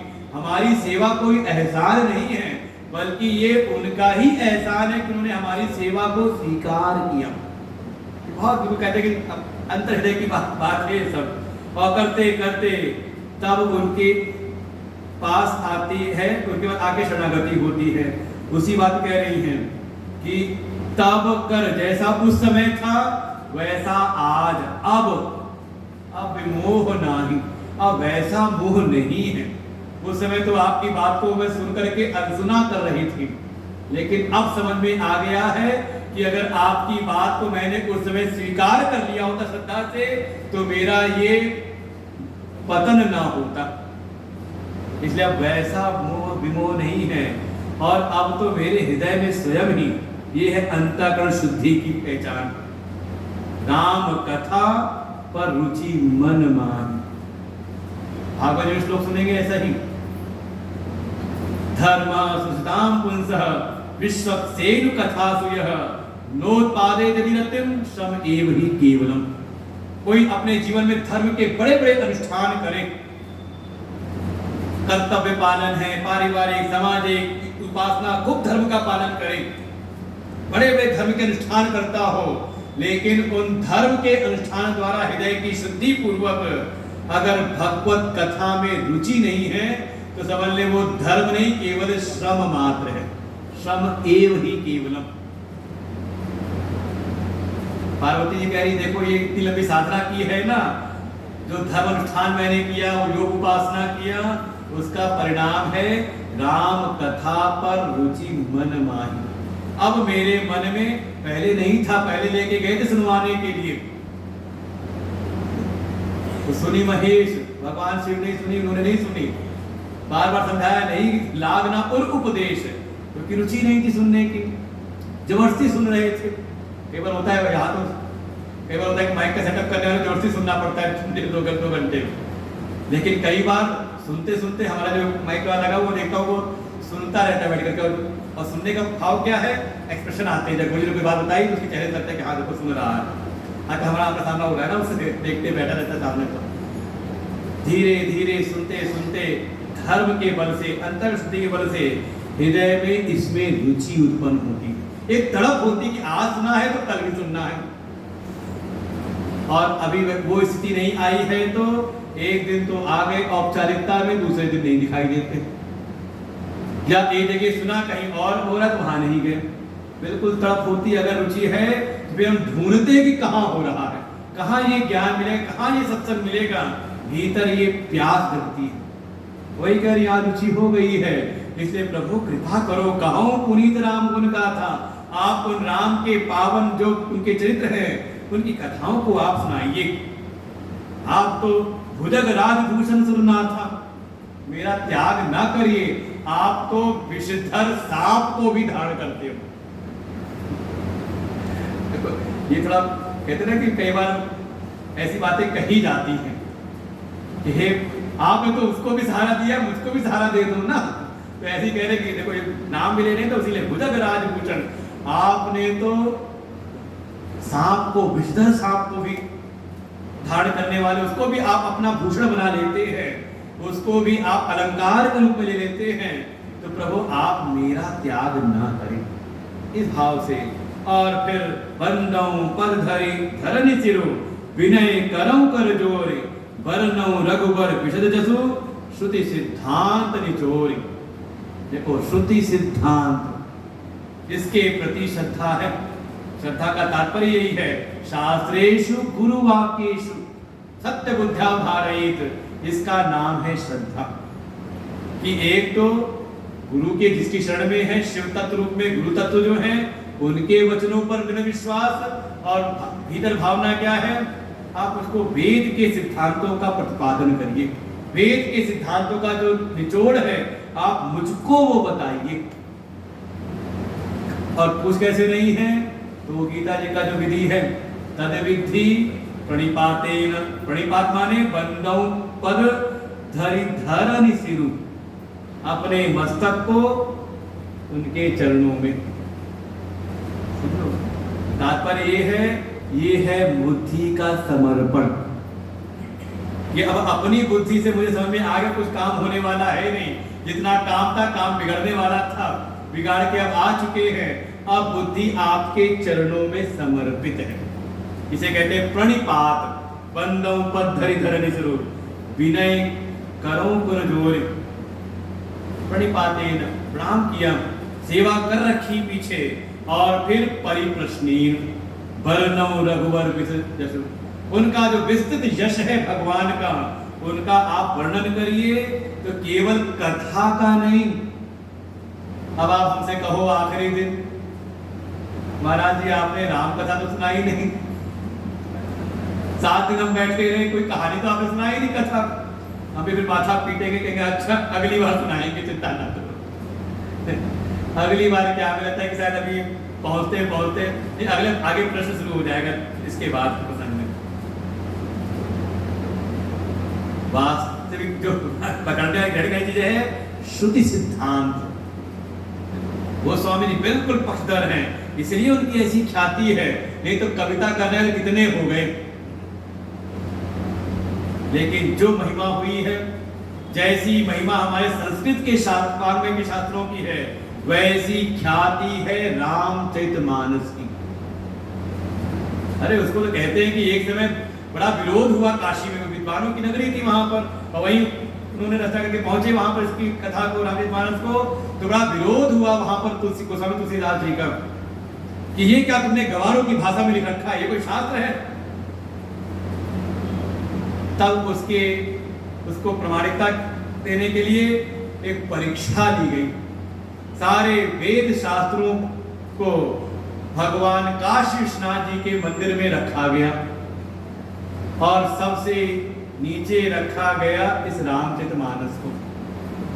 और जब अगले दिन प्रातः जब पट खोले गए विद्वानों के समक्ष, तो देखा क्या, ये रामचरितमानस सबके ऊपर था, और इसमें भगवान शिव की क्या कह सकते हैं, इनिशियल्स थे उसमें, हस्ताक्षर सही उसमें थी उसमें, और लिखा था सत्यम शिवम सुंदरम। कारण है श्रुति सिद्धांत। ये मन के भीतर कम से कम एक निश्चय तो पक्का रहे कि हम जो करेंगे वेद के अनुसार करेंगे। जो लोकमत है अगर समझ नहीं आता तो वहां देखें वेद मत क्या है इस विषय में, इससे अपने हक को हमें नहीं बिगाना। कह दिया श्रुति सिद्धांत निचोरी। अब आगे पुनः अब प्रश्न है, अब प्रश्न गिनने हैं, पहुंच रहे हैं हम लोग 109 के बाद से पाठ करते हैं। यद्यपि जोषिता नहीं अधिकारी, तासी मन क्रम वचन तुम्हारी, गूढ़ौ तत्व न साधु दुरावै, आरत अधिकारी जह पावै, अति आरती पूछौ सुर राया, रघुपति कथा कहूं करिदाया। प्रथम पहला प्रश्न, प्रथम सो कारण कहूं विचारी, निर्गुण ब्रह्म सगुण बपुधारी, पुनि प्रभु कहूं राम अवतारा, बाल चरित पुनि कहूं उदारा, कहूं जथा जानकी विवाहि, राज तजा सो दूषण काहि, वन बसी कीने चरित अपार, कहूं नाथ जिमि रावण मारा, राज बैठी कीनी बहुलीला सकल कहूँ शंकर सुखशीला बहुरी कहूँ करुणायतन कीन जो अचरज राम प्रजा सहित रघुवंश मनी किमि गवने निज धाम सियावर रामचंद्र की जय पवन सुत हनुमान की जय उमापति महादेव की जय बोलो भाई सब संतन की जय।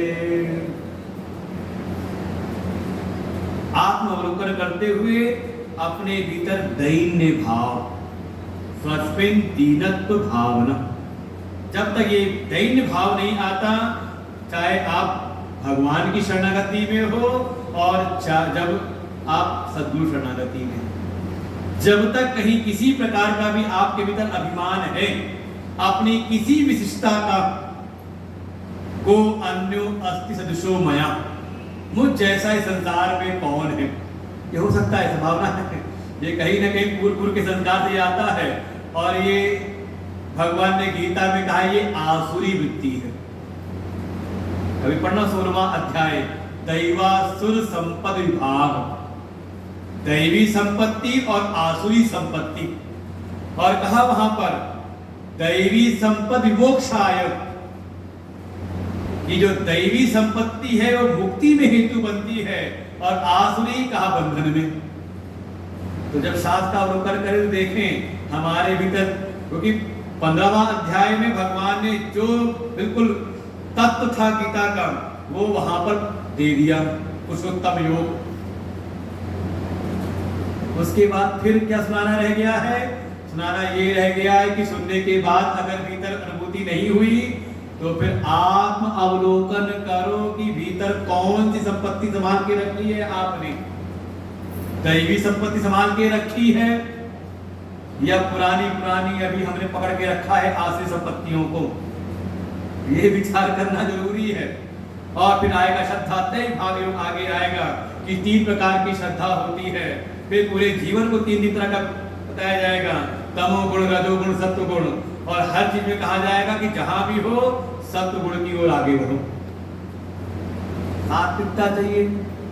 ये जो ज्ञान है ये सात्विक अंतःकरण में टिकता है। इसमें अगर संसार की तामसिक वृत्तियां हैं, आसुरी वृत्तियां हैं, तब तो आना नहीं। राजसी वृत्तियां हैं तो उसको दूषित कर देगा।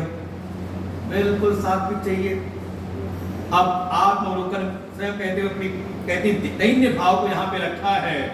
देखो कितनी लंबी साधना कर रखी, कठोर तपस्या करके आई हैं, लेकिन उसके बाद भी, और ये वास्तविकता है, ये समझ में आना चाहिए। कई बार ऐसा होता है, अपना अनुभव आपको होगा कई बार, कि जब प्रवचन सुनते हैं तो सब समझ में आता है, चाहे वो उपनिषद हो, गीता हो, कठिन से कठिन विषय हम गए और जब कोई सामने बैठ के सुने तो समझ में आ गया। भागवत है, रामायण के तत्व, और जब बाद में बैठ के जब घर में पढ़ने लगते हैं तो कुछ तो वो काला अक्षर भैंस बराबर है तो नहीं ऐसा। इसका कारण है कि अभी हम अधिकारी नहीं थे, लेकिन जिनकी शरण में गए उनकी सामर्थ्य, उनके एरा में आ करके उनकी सामर्थ्य है कि वो अनधिकारी को भी उस समय समझा देते हैं, उसके स्तर पर आकर के उसको समझा देते हैं। तो ये इस समय क्या है, अगर हमें समझ में आ रहा है, अनधिकारियों के समझ में आ रहा है, तो ये जो व्यास पीठ है उसकी महिमा है। पार्वती जी कह रही हैं, यद्यपि जोशिता नहीं अधिकारी, अरे मैं तो स्त्री वैसे भी हूं। ये अपने ऐसा नहीं क्या स्त्री की निंदा की गई, ये जो जिस जगह पर है वो उस बात को कह रहा है। ये एक तो वैसे ही स्त्री का एक स्वभाव होता है, उसको स्त्री को माना जाता है स्वाभाविक रूप से कि वो भाव प्रधान ज्यादा होती है, विवेक की थोड़ी वहां पर न्यूनता हो जाती है, एक स्वाभाविक है। अब ऐसा नहीं कि ऐसी हर जगह होगा, क्योंकि ऐसा कई बार उल्टा और दिखाई दे जाता है। हाँ, और एक बात क्या है, जहाँ पुरुषत्व की बात कहेंगे उस पुरुषों में विवेक की प्रधानता ज्यादा होती है, भाव शून्यता हो जाती है, भाव न्यूनता हो जाती है कि नहीं? देखिए ज्यादातर ऐसा लगता है, इसका उल्टा भी हो सकता है। इसलिए हमारे कहा गया शरीर की बात नहीं कही गई, भीतर किसी कहा गया पुंस्तम है कि नहीं है। हो सकता है कोई स्त्री शरीर में हो और वो विवेक प्रधान हो, गार्गी, पाला, जुड़ाला, अनेकों नाम हमारे शास्त्र में भरे पड़े हुए हैं। और कोई पुरुष शरीर में हो और वो विवेक से शून्य हो, भाव विवल हो जाता हो तुरंत। ये सब अपवाद रूप में दिखाई देते हैं। तो ये जो यहाँ पर पार्वती जी अपने दैन्य भाव को प्रकट कर रही हैं, ऐसा नहीं कि विवेक संपन्न नहीं है, साधना द्वारा विवेक जग गया है, लेकिन अपने दैन्य भाव को कि हे प्रभु वैसे भी देखो, मैं तो जैसे कभी आप पढ़ेंगे अरण्यकांड में शबरी माँ ने कहा, अधम ते अधम, अधम अति नारी, एक तो मैं जाति से समझ जाती हूँ, उसमें भी स्त्री हूँ। ये दीनता है, अपने को बिल्कुल कुछ न समझना और मन में हो कि नहीं हम भी कुछ हैं, आई एम समथिंग, समझ लो। ये आसुरी संपत्ति संसार में करें, लेकिन भगवान के समक्ष और संत के सदगुरु के समक्ष का ये छूट जाए तो कल्याण हो जाए। तो कह रहे हैं कि मैं अधिकारी नहीं हूं, लेकिन जो ये ज्ञान है शायद मैं उसकी पात्र नहीं हूं, लेकिन प्रभु आपकी सेवा में लगी हुई हूं। दासी मन क्रम वचन तुम्हारे, हे प्रभु मैं मन कर्म और वचन से आपकी सेवा में समर्पित हूं। काय वांग मन, शरीर मन और वाणी से, तीनों से मैं आपकी समर्पित हूं। इसलिए प्रभु ऐसा व्यवहार में देखा जाता है कि ऐसा कोई समर्पित सेवक हो। अच्छा, कई बार सेवा आपने देखा, कोई ऐसे आपको सेवक मिल जाते होंगे जो बहुत समझदार नहीं है, अपनी शायद वो बहुत प्रोएक्टिव ना हो कि अपनी बुद्धि से समझ के समय पे क्या करना है वो कर लें, लेकिन आप जो कहे तो हमेशा तैयार रहते हैं। तो कृपा की भावना होती है कि इसके प्रति भाई अपनी कृपा अपनी सामर्थ्य को देते कि नहीं देते, प्रेम से होता है कि नहीं होता। ठीक है, जैसा हम चाहते हैं, जैसा हम समझते हैं वैसा नहीं कर पाता वो, लेकिन समर्पित रहता है। तो वही कह रही कि हे प्रभु व्यवहार में देखा जाता है, अगर ऐसा कोई सेवक मिल जाए, शरणागत हो जाए और वो थोड़ा कष्ट में हो, तो जो साधु स्वभाव के लोग हैं उसको त्यागते नहीं और उसको भी शरणागति में लेकर के उसको भी अपने हृदय के जो भी गुण तत्व उसको बताने का प्रयास करते हैं। गूढ़ तत्व साधु दुरावही, ऐसे समाज में साधु प्रवृत्ति के जो लोग हैं वो अपने हृदय के गुण तत्व को छुपाते नहीं, बल्कि कोई आर्त अधिकारी मिल जाए, कोई कष्ट में पड़ा हुआ, कष्ट मतलब का जिसने अपने जीवन में सब करके देख लिया कि संसार में अब कहीं और है नहीं, लेकिन अपना कल्याण चाहता है, संसार से भयभीत है, संसार के दावानल से संतप्त है और अपना कल्याण करना चाहता है, शरणागत है। तो ऐसे आर्त कोई भक्त हो तो साधु जन उसका त्याग नहीं करते, बल्कि उसको स्वीकार करके उसके समक्ष में अपने हृदय के पूर्ण तत्वों को बताते हैं, छुपाते नहीं।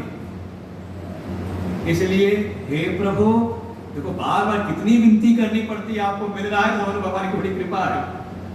इसे कहते हैं कि अपना सर्वस्व देकर के भी एक ज्ञान प्राप्त हो तो भी हिचकना नहीं चाहिए, यही है सन्यास का मार्ग। इसलिए कहते हैं इस ज्ञान में सन्यासी का अधिकार है। क्यों अधिकार है?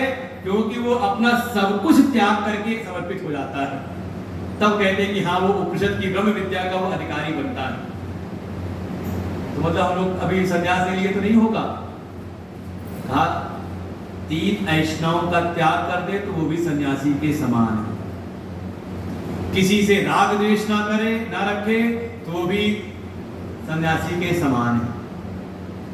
ये असरित सन्यासी यो न द्वेष्टि न कांक्षति, ना किसी से द्वेष हो और ना किसी से कोई आकांक्षा अपेक्षा, और फिर भी जीवन में सेवा कर्म हो रहे हैं, तो वो योगी भी सन्यासी के समान ही। अब ये कहती है फिर इतना समर्पण, मैं उसी आर्त भाव से कि अब मुझे लगता है कि मेरा कहीं कल्याण होना नहीं है, मेरा पुनः पतन ना हो जाए, इसलिए आर्त भाव से, क्योंकि मैंने जी करके देख लिया कैसे कैसे घटनाएं, अब तो कैसे समय बीता हुआ कैलाश में भगवान ने त्याग दिया, हर दिन इंतजार करती है कि अब तो ये देह छूट जाए, और चली गई वहां पिता के यहाँ पर, और वहां पर भी स्थिति ऐसी हुई कि देह का त्याग करना पड़ा। आसान नहीं होता। कोई बिल्कुल कह सकते हैं जब इसको किसी को इतना कष्ट मिले कि लगे कि कोई अब उपाय है नहीं, तब वो फिर छोड़ने को तैयार, इससे ज्यादा जीवन ही नष्ट हो जाए, इतना कष्ट। तो ये कह रही अपने उस आर्त भाव को करती हैं, हे प्रभु, दीन बंधु दीनानाथ मेरी डोरी तेरे हाथ, इस भाव से कि हे प्रभु मैं अत्यंत दीन हूं, अब मुझे संसार में कोई और उपाय कोई आश्रय दिखता नहीं, आपकी शरणागत में हूं, हे प्रभु मेरा कृपा करिए, मुझ पर अपनी दया करिए, और दया करके वही जो मैं चाहती हूं, प्रभु श्री राम के गुणगान आप मुझको सुनाइए। क्या क्या सुनाना है? कोई मन में प्रश्न है? किसी ने प्रश्न दिया नहीं हमको, पार्वती जी से कुछ इशारा किया हुआ, अरे कुछ पूछना कथा तो जानी जाओ, जानती हो सब कथा उनकी, कोई प्रश्न है मुख्य मुख्य कोई प्रश्न? कहते हाँ प्रभु प्रश्न है। लिखना शुरू किया। पहला प्रश्न, प्रथम सु कारण कहूं विचारी, निर्गुण ब्रह्म सगुण बपुधारी। पहला प्रश्न तो यही है कि आप मुझको विचार करके बताइए कि जो निर्गुण ब्रह्म है, जो ब्रह्म निर्गुण निराकार है, व्यापक है, विभु है, किस कारण से वो सगुण शरीर धारण करता है, कैसे, किस प्रकार से, क्या कारण है वो धारण करता है। पुनि, पुनि मतलब पहला हो गया। दूसरा, पुनि प्रभु कहो राम अवतार। अब आप मुझको बताइए कि ये प्रभु श्री राम अवतार क्यों लेते हैं। दूसरा, फिर अवतार लिया तो कपाल चरित पुनि कहूं उदारा। पुनि मतलब फिर, पहला पूछा, फिर कहा फिर ये बताइए, तो फिर कहिए तीसरा प्रश्न हो गया, पुनि बाल चरित कहूं उदारा। आप उसको भगवान के बाल चरित को भी सुनाइए। फिर कहो जथा जानकी विवाही, जिस प्रकार से भगवान राम का जानकी से विवाह हुआ था आप वो भी बताइए। अच्छा, उसके बाद गिनते रहना कितने प्रश्न हो रहे हैं। फिर राज तजा तो दूषण काहि, किस दोष के कारण उन्होंने राज्य का त्याग कर दिया था। त्याग के चले गए थे ना वनवास, किस कारण से राज का त्याग किया उन्होंने। वे चाहते तो न जाते, लेकिन गए ना, क्यों गए। फिर अब राज का त्याग करके वनवास गए, तो अगली बात बताइए, वन बस कीन्हे चरित अपार। अब बताइए जो वन में गए वनवासी होकर के जब राम गए तो उन्होंने कौन से चरित्र किए वो बताइए। फिर कहूं नाथ जी रावण मारा, और वही वनवास से चले गए लंका, और फिर रावण का कर दिया संहार। तो जिस तरह से मारा वो बताइए कैसे मारा। फिर उसके बाद मार करके राज बैठ कीनी बहुलीला, फिर वापस आए अयोध्या और फिर राज सिंहासन पर बैठे। कैसे शासन किया उन्होंने, फिर कौन सी लीलाएं की। सकल कहूं शंकर सुखशीला, हे आनंद स्वरूप, जिस आपका एक शील है, स्वभाव है, किसी का स्वभाव होता है हमेशा मुस्कुराना, और किसी का स्वभाव होता है हमेशा तैश में रहना, किसी का स्वभाव होता है हमेशा सुखी रहना, किसी का शील होता है हमेशा दुखी रहना। ये होता है, कई बार देखा नहीं कभी, अचानक क्या कहते कोई आया और बाहर सी आगे लगा, बड़ा अच्छा हो गया, और अचानक कोई आया अंदर आपने कहा, मन में सोचा, सबने जो बैठे थे, अरे ये कहां से आ गया किस आदर्शशील पर ना, तो कह रहे हे प्रभु आप तो सुखशीला, आप तो शील है, सुख आनंद स्वरूप है, आनंद मूर्ति आप हैं। हे प्रभु आप मुझको ये सब बताइए। कितने प्रश्न हो गए? गिनती नहीं की? नहीं गिनती की तो हमें उत्तर देने में आसानी रहेगा। दो चार बताएंगे, दो चार फिर अभी रुकी नहीं है। बहुरी का कहूं करुणायतन कीनी जो अचरज राम प्रजा सहित रघुवंश मणि किमी गवने निज धाम। एक प्रश्न और आ गया कि हे करुणायतन, हे करुणा के धाम, हे करुणा मूर्ति, हे प्रभु आप मुझको बताइए कि और कौन से अद्भुत चरित्र किए। सब कुछ करने के बाद हमने सुना है कि अपनी सारी प्रजा को लेकर के प्रभु चले गए थे साकेत, प्रजा सहित रघुवंश मणि किमी गवने, किस प्रकार से अपने वो निज धाम को गए थे। ये भी कितने प्रश्न हो गए? तो 9 प्रश्न हो गए। लेकिन अभी अब असली बात कहती है, तो हो गई कथा के बारे में, अब असली बात कहती है। बात करते 110 के बाद।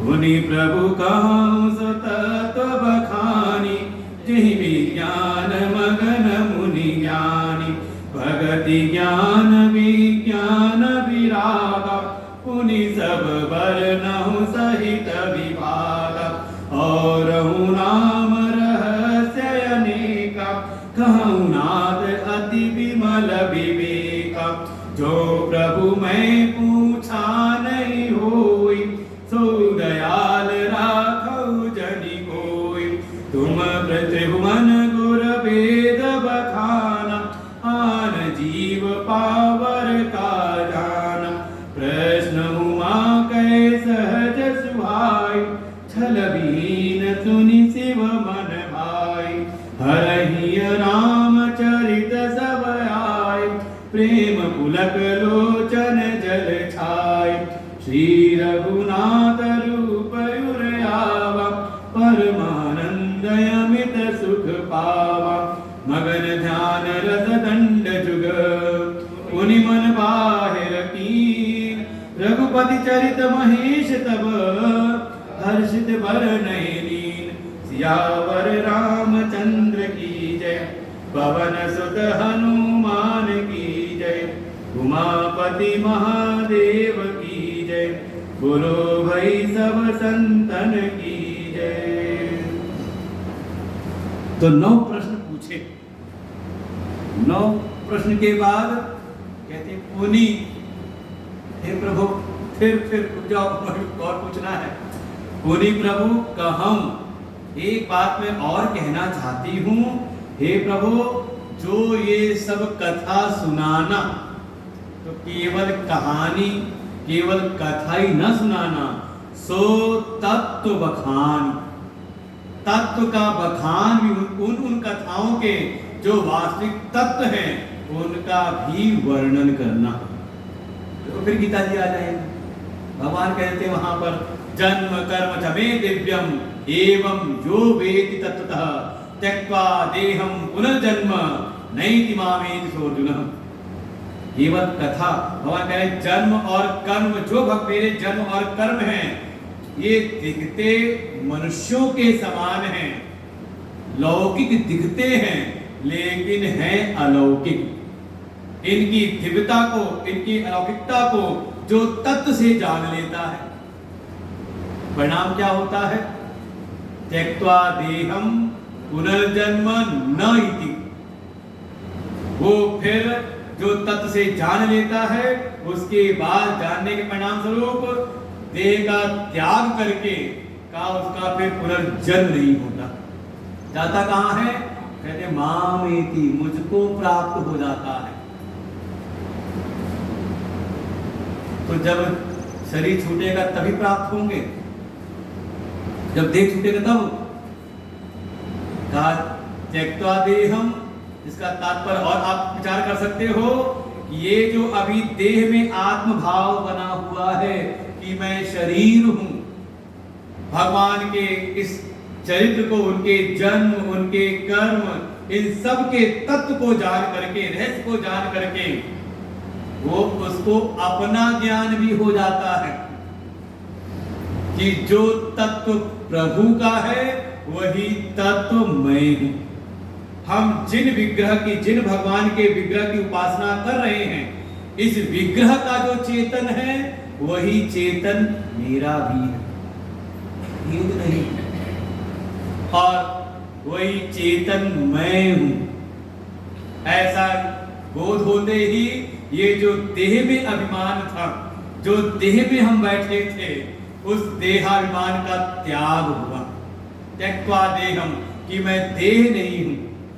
मनोबुद्ध्यंकार चित्तानि नाहम, न च श्रोत जीवे न च घ्राण नेत्रे न च व्योम भूमि न तेजो न वायु चिदानंद रूपः शिवोहम शिवोहम।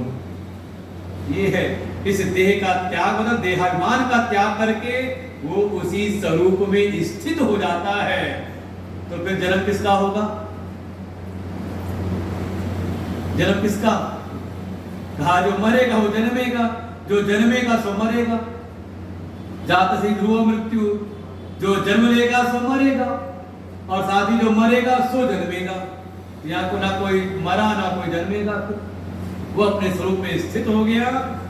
कैसे? मां में, भगवान कह रहे मुझ में ही, अर्थात वो तत्व में स्थित हो गया है।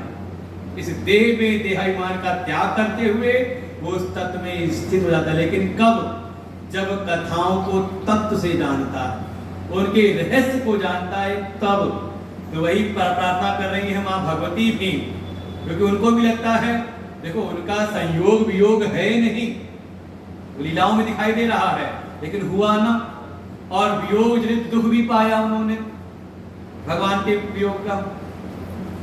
तो वही कह रही कि अब ये संयोग वियोग के चक्कर में ना पड़ना पड़े, इसलिए प्रभु मुझको तत्व का उपदेश करो। इसलिए कैलाश का जो घाट है थोड़ा, अच्छा कैलाश गए कि नहीं गए? कोई गया यहाँ से? कोई नहीं गया कैलाश? कोई बात नहीं, हम भी नहीं गए। अमरनाथ गए हो?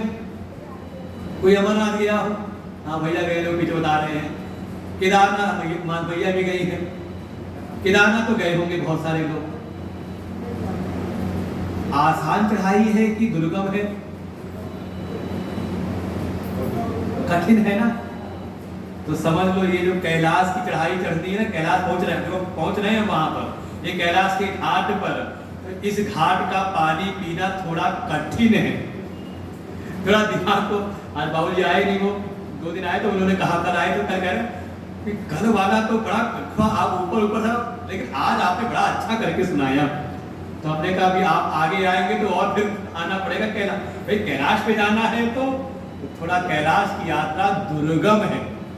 प्रयागराज जाना आसान है, नीलगिरी जाना पर्वत पे वहां कठिन है। तो इसलिए कर्म सुगम है, कर्म का घाट आसानी से कर लेते, प्रयागराज पहुंच जाओ, 67 करोड़ देश की आधी आबादी पहुंच गई, कौन सी बड़ी बात है।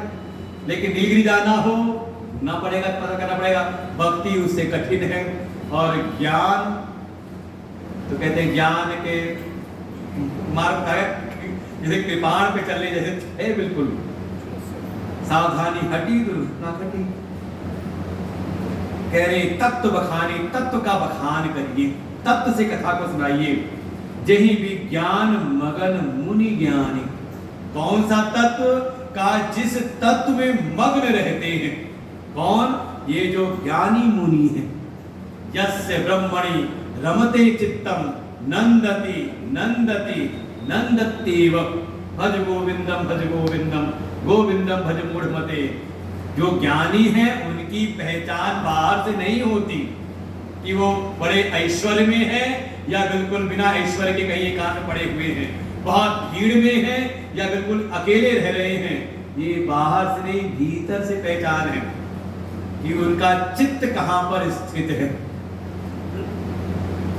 अभी सुबह कोई कह रहा था हमें कहीं घुमाने के लिए, आपने कहा देखो हमें रास आता नहीं है, चलना है कहीं कहीं कोई तीर्थ स्थल हो, कोई भगवत धाम हो, वहां तो एक बार मन लग जाता है। वहां की रमणीयता में भी आनंद आता है कि देखो यहाँ के मान लो मनमोहक विषय रूपी दृश्य है, तो वो भी हमें भगवान की ओर लेकर के जा रहे हैं। और जहाँ केवल भोग हो, केवल विषय हो, तो वहां अब मन जाने की इच्छा होती नहीं। और कभी चले जाएं तो मन में लगता है क्यों आ गए यहाँ पर। ये स्थिति है। कह रही जो ज्ञानी है, ज्ञानी जन का यही लक्षण है का उस तत्व में रमण करते हैं।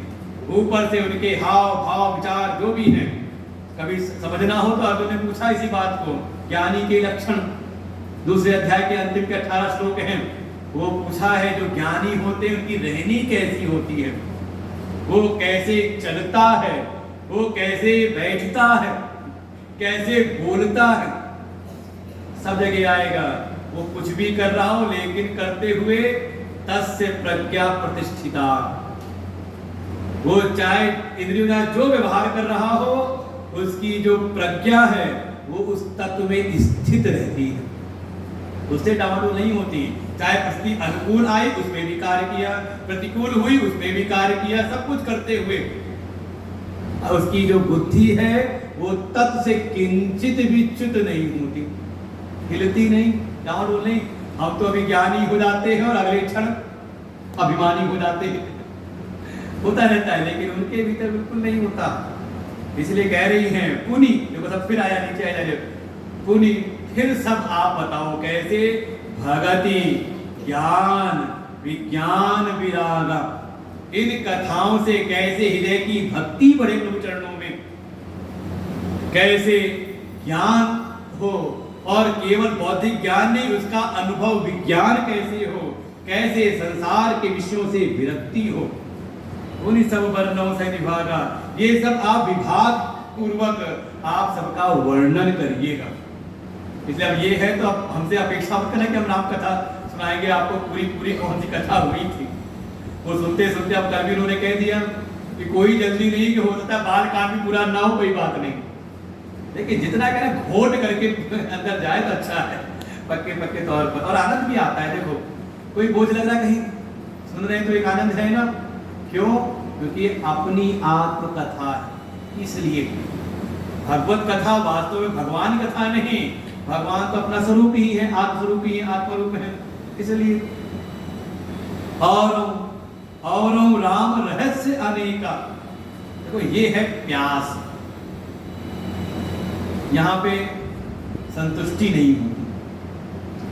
आप जितना जाते हैं ना, कहते जैसे कोई गोताखोर है गया समुद्र की था लेने के लिए, तो था उसको कुछ मिलती नहीं है, कहते हैं कोई नमक की गुड़िया गई समुद्र की था लेने के लिए और उसी में अंदर जाते जाते उससे एक हो गई। ये है अध्यात्म की ज्ञान की साधना, तत्व की साधना। यहाँ कहते हैं जितना अध्ययन करते जाओ लगता है जैसे कुछ जा रहा ही नहीं। बिल्कुल, ये अब हमारा अपना अनुभव रहता है कि हाँ जितना डूबते जाते रहता है, अरे और भी कुछ है। तो ये कह रहे हैं और राम रहस्य अनेका, और भी जो प्रभु राम के कोई अन्य रहस्य हो, हे प्रभु कहूं नाथ निर्मल विवेका, आप निर्मल विवेक के आधार पर, विचार के आधार पर आप वो भी मुझको कह दो, बता देना। और तो और मैं जो कुछ ना भी पूछ पाई हूं, देखो ये है प्यास ज्ञान की। जैसे हम संसार के विषयों के लिए व्याकुल रहते हैं, कोई ज्ञान का पिपासु बने तो भगवान शिव स्वयं प्रकट होते किसी न किसी गुरु के रूप में, किसी न किसी संत के हृदय में विराजमान होकर के आपको उपदेश करते हैं। जो प्रभु मैं पूछा नहीं कोई, हे प्रभु जो मैं ना पूछ, पहले कह दिया था अज्ञानी, उसको अज्ञानी जान करके ना समझ। और देखो जिज्ञासा किसमें होगी, प्रश्न कहां होगा? जो ज्ञानी हो गए, विद्यते हृदय ग्रंथि छिद्यन्ते सर्व संशया, जिसके सारे संशय छिन्न भिन्न हो गए, सारी ग्रंथियां मिट गई, जो तत्व निश्चित हो गया, उसमें तो ज्ञान हो गया, तो कोई प्रश्न रहा ही नहीं। या फिर कोई रहा अति मूढ़, कुछ फर्क पड़ा ही नहीं, तो उसके नहीं किसमें आती है? कहा जो ना तो रहे पूरे मूढ़ और ना हो पाए पूरे ज्ञानी, कहा अभी अधर में लटके हुए हैं, कभी इधर आते हैं कभी उधर जाते हैं। तो वही कह रही, हे प्रभु मुझको उसमें ही जानना, मैं जिज्ञासु हूँ, अभी आपके शिष्य रूप में आई हूँ। तो जो मैंने ना भी पूछा हो, लेकिन आपको लगता हो कि ये बताना जरूरी है।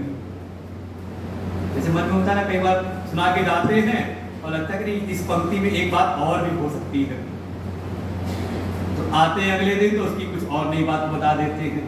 तो वही कह रहे पार्वती जी कि जो मैं ना पूछा हो सो दया लाखों जनी गोविंद, आप तो परम दयालु हैं, आप उन रहस्यों को भी छुपाना नहीं, इसने पूछा नहीं तो मैं क्यों बताऊं।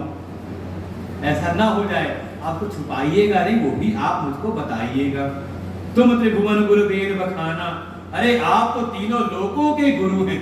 देखो आ गई ना बात जो शुरू की थी, शिव तत्व ही गुरु तत्व है। अब परीक्षित इसी बात कहते हैं, योगी नाम परमम गुरु। जब परीक्षित जी शरणागत होते हैं सुखदेव जी को, और प्रश्न पूछने के पहले वहां बड़े बड़े ऋषि मुनि आए हुए हैं, सुखदेव जी के पिता भी व्यास जी भी हैं, दादा पराशर जी भी हैं, और उसी सभा में कहते योगी नाम परमम गुरु, सुखदेव जी को संबोधित किया है, हे सुखदेव जी आप तो सबके गुरु हैं, योगी नाम, जो भी योगी जन हैं। क्यों? शरीर को नहीं, आपके हृदय में जो शिव तत्व विराजमान है। तुम त्रिभुवन गुरु वेद बखाना, यही तो वेद, हम तो कह रहे शिव पुराण, देखो प्रमाण आ गया, गोस्वामी कह रहे वेद यही वर्णन करते हैं कि आप ही त्रिभुवन के गुरु हैं। इस त्रिभुवन तीनों लोक में कहीं अगर कोई उपदेश कर रहा है, कोई उपदेष्टा है, तो उसके हृदय गुहा में बैठ करके शिव ही उपदेश कर रहे हैं। ऐसा एक ग्रंथ भी वहां ऐसे वर्णन है, उपदेश सार, उसकी पिछली कथा में ऐसे ही है, भगवान शिव ही आए और उपदेश करने के लिए, वो कथा का निरूपण किया रमण महर्षि जी ने उपदेश सार के रूप में। आन जीव पावर का जाना, ये बात पक्की है।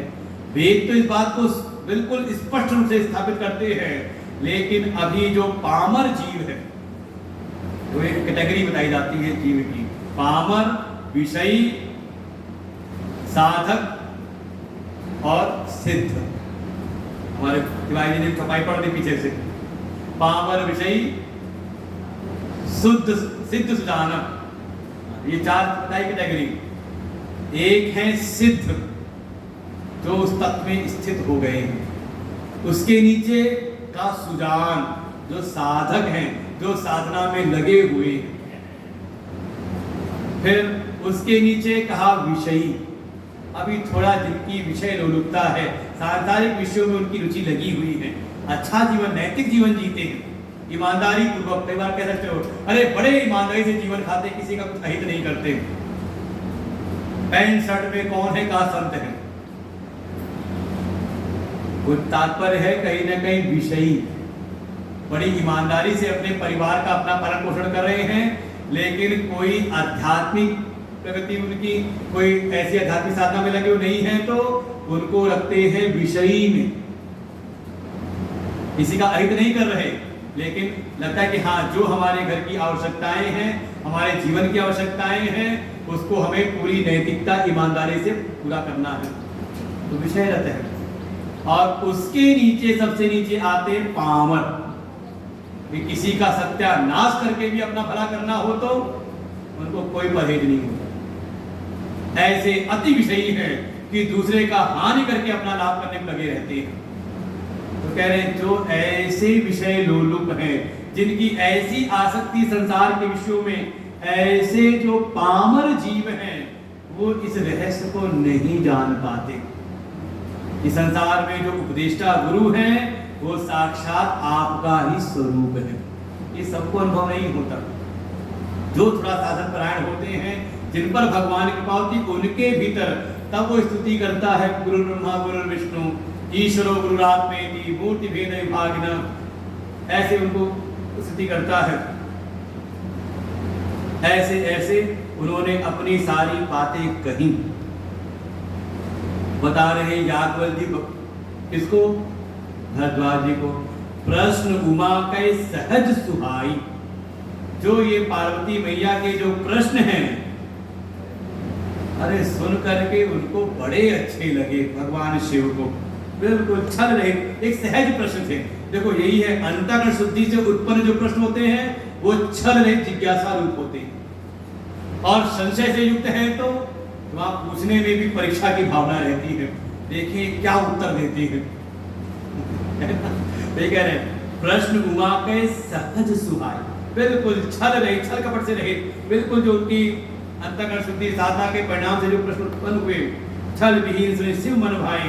भगवान शिव ने सुना, उनको बड़ा अच्छा लगा, और सुनते ही हर ही रामचरित सब आए, और प्रश्न सुनते ही मन के भीतर जो भी रामचरित रचा तो उन्होंने ही था सतयुग में, और रच करके अपने मन में रखा था, तो कहीं सुप्त मन में रहा होगा, सब कॉन्शियस माइंड में, वहां से आ गया सब उनके कॉन्शियस माइंड में।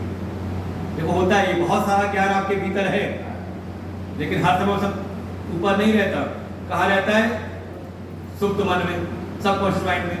जैसी किसी चर्चा की तो आप उछल पड़े, हाँ ये बात मुझे ही पता है, होता है।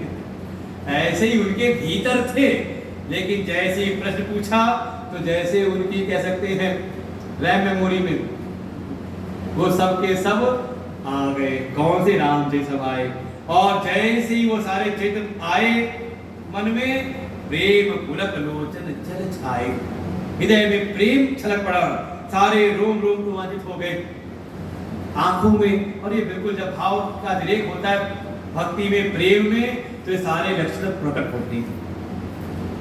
श्री रघुनाथ रूप और आवा, प्रभु का बिल्कुल दर्शन हो गया, जैसे हृदय के भीतर ही उनका रूप निकल आया। परमानंद अमित सुख पावा, और हो जाए तो परमानंद, परमानंद वाला कोई वो नहीं मिलने बिछुड़ने वाला सुख, परम आनंद वाला सुख उनको, और अमित बिना कभी मिटे ना, ऐसा परम आनंद उनको अनुभव हुआ। और फिर एक बार तो थोड़ा ध्यान में गए, मगन ध्यान रसदंड जुग पुनि मन बाहर की, एक बार तो थोड़ा ध्यान में गए, और फिर अपने मन को बाहर करके रघुपति चरित महेश तब हर्षित वर्णय लीन, और बड़े प्रसन्न होकर के भगवान के चरित्रों का प्रारंभ करते हैं। तो आज नहीं कल करेंगे, आज एक पर विश्राम लेते हैं ऐसे। तो ध्यान रखिए, पिछला जो चरित्र सुनाया किस लिए का? अधिकारी का निरूपण। अधिकारी तो कैसा हो? का संशयालु भाव में ना हो, बल्कि साधना पूर्वक स्वीकृति की भावना, श्रद्धा से होकर जिज्ञासु बने, और फिर आत्म शरणागत होकर के भी आत्मावलोकन करता रहे। देखो अपनी दैन्य भावना से ही, दैन्य भाव से युक्त जो शरणागति है वो संत को गुरु रूप में ले आती है, और गुरु भी का साक्षात शिव तत्व ही उन गुरु के हृदय में विराजमान होकर के शरणागत ऐसे जिज्ञासु का मार्गदर्शन करती है। स्वयं स्थित है, शास्त्र प्रमाण से बिल्कुल आ गया एकदम। तुम त्रिभुवन गुरु वेद वखानम, भगवान शिव ही मार्गदर्शन करते हैं, लेकिन ऐसी हमारे भीतर तो वास्तव में हमारा जो परम कर्तव्य है, साधना यही है कि निरंतर अपनी पात्रता को संभालते रहे, संवारते रहे, सुधारते रहे, ये हमारे बस में है। बाकी जब आप में वो पात्रता आएगी, वो स्वयं भगवान आपका वर्ण कर लेते हैं, और फिर स्वयं गुरु रूप में आकर के आपको उपदेश करते हैं, मार्गदर्शन करते हैं। ओम पूर्णमदः पूर्णमिदं पूर्णात् पूर्णमुदच्यते पूर्णस्य पूर्णमादाय पूर्णमेवावशिष्यते। ओम शांति शांति शांति। हरि ओम। श्री गुरुभ्यो नमः। हरि ओम।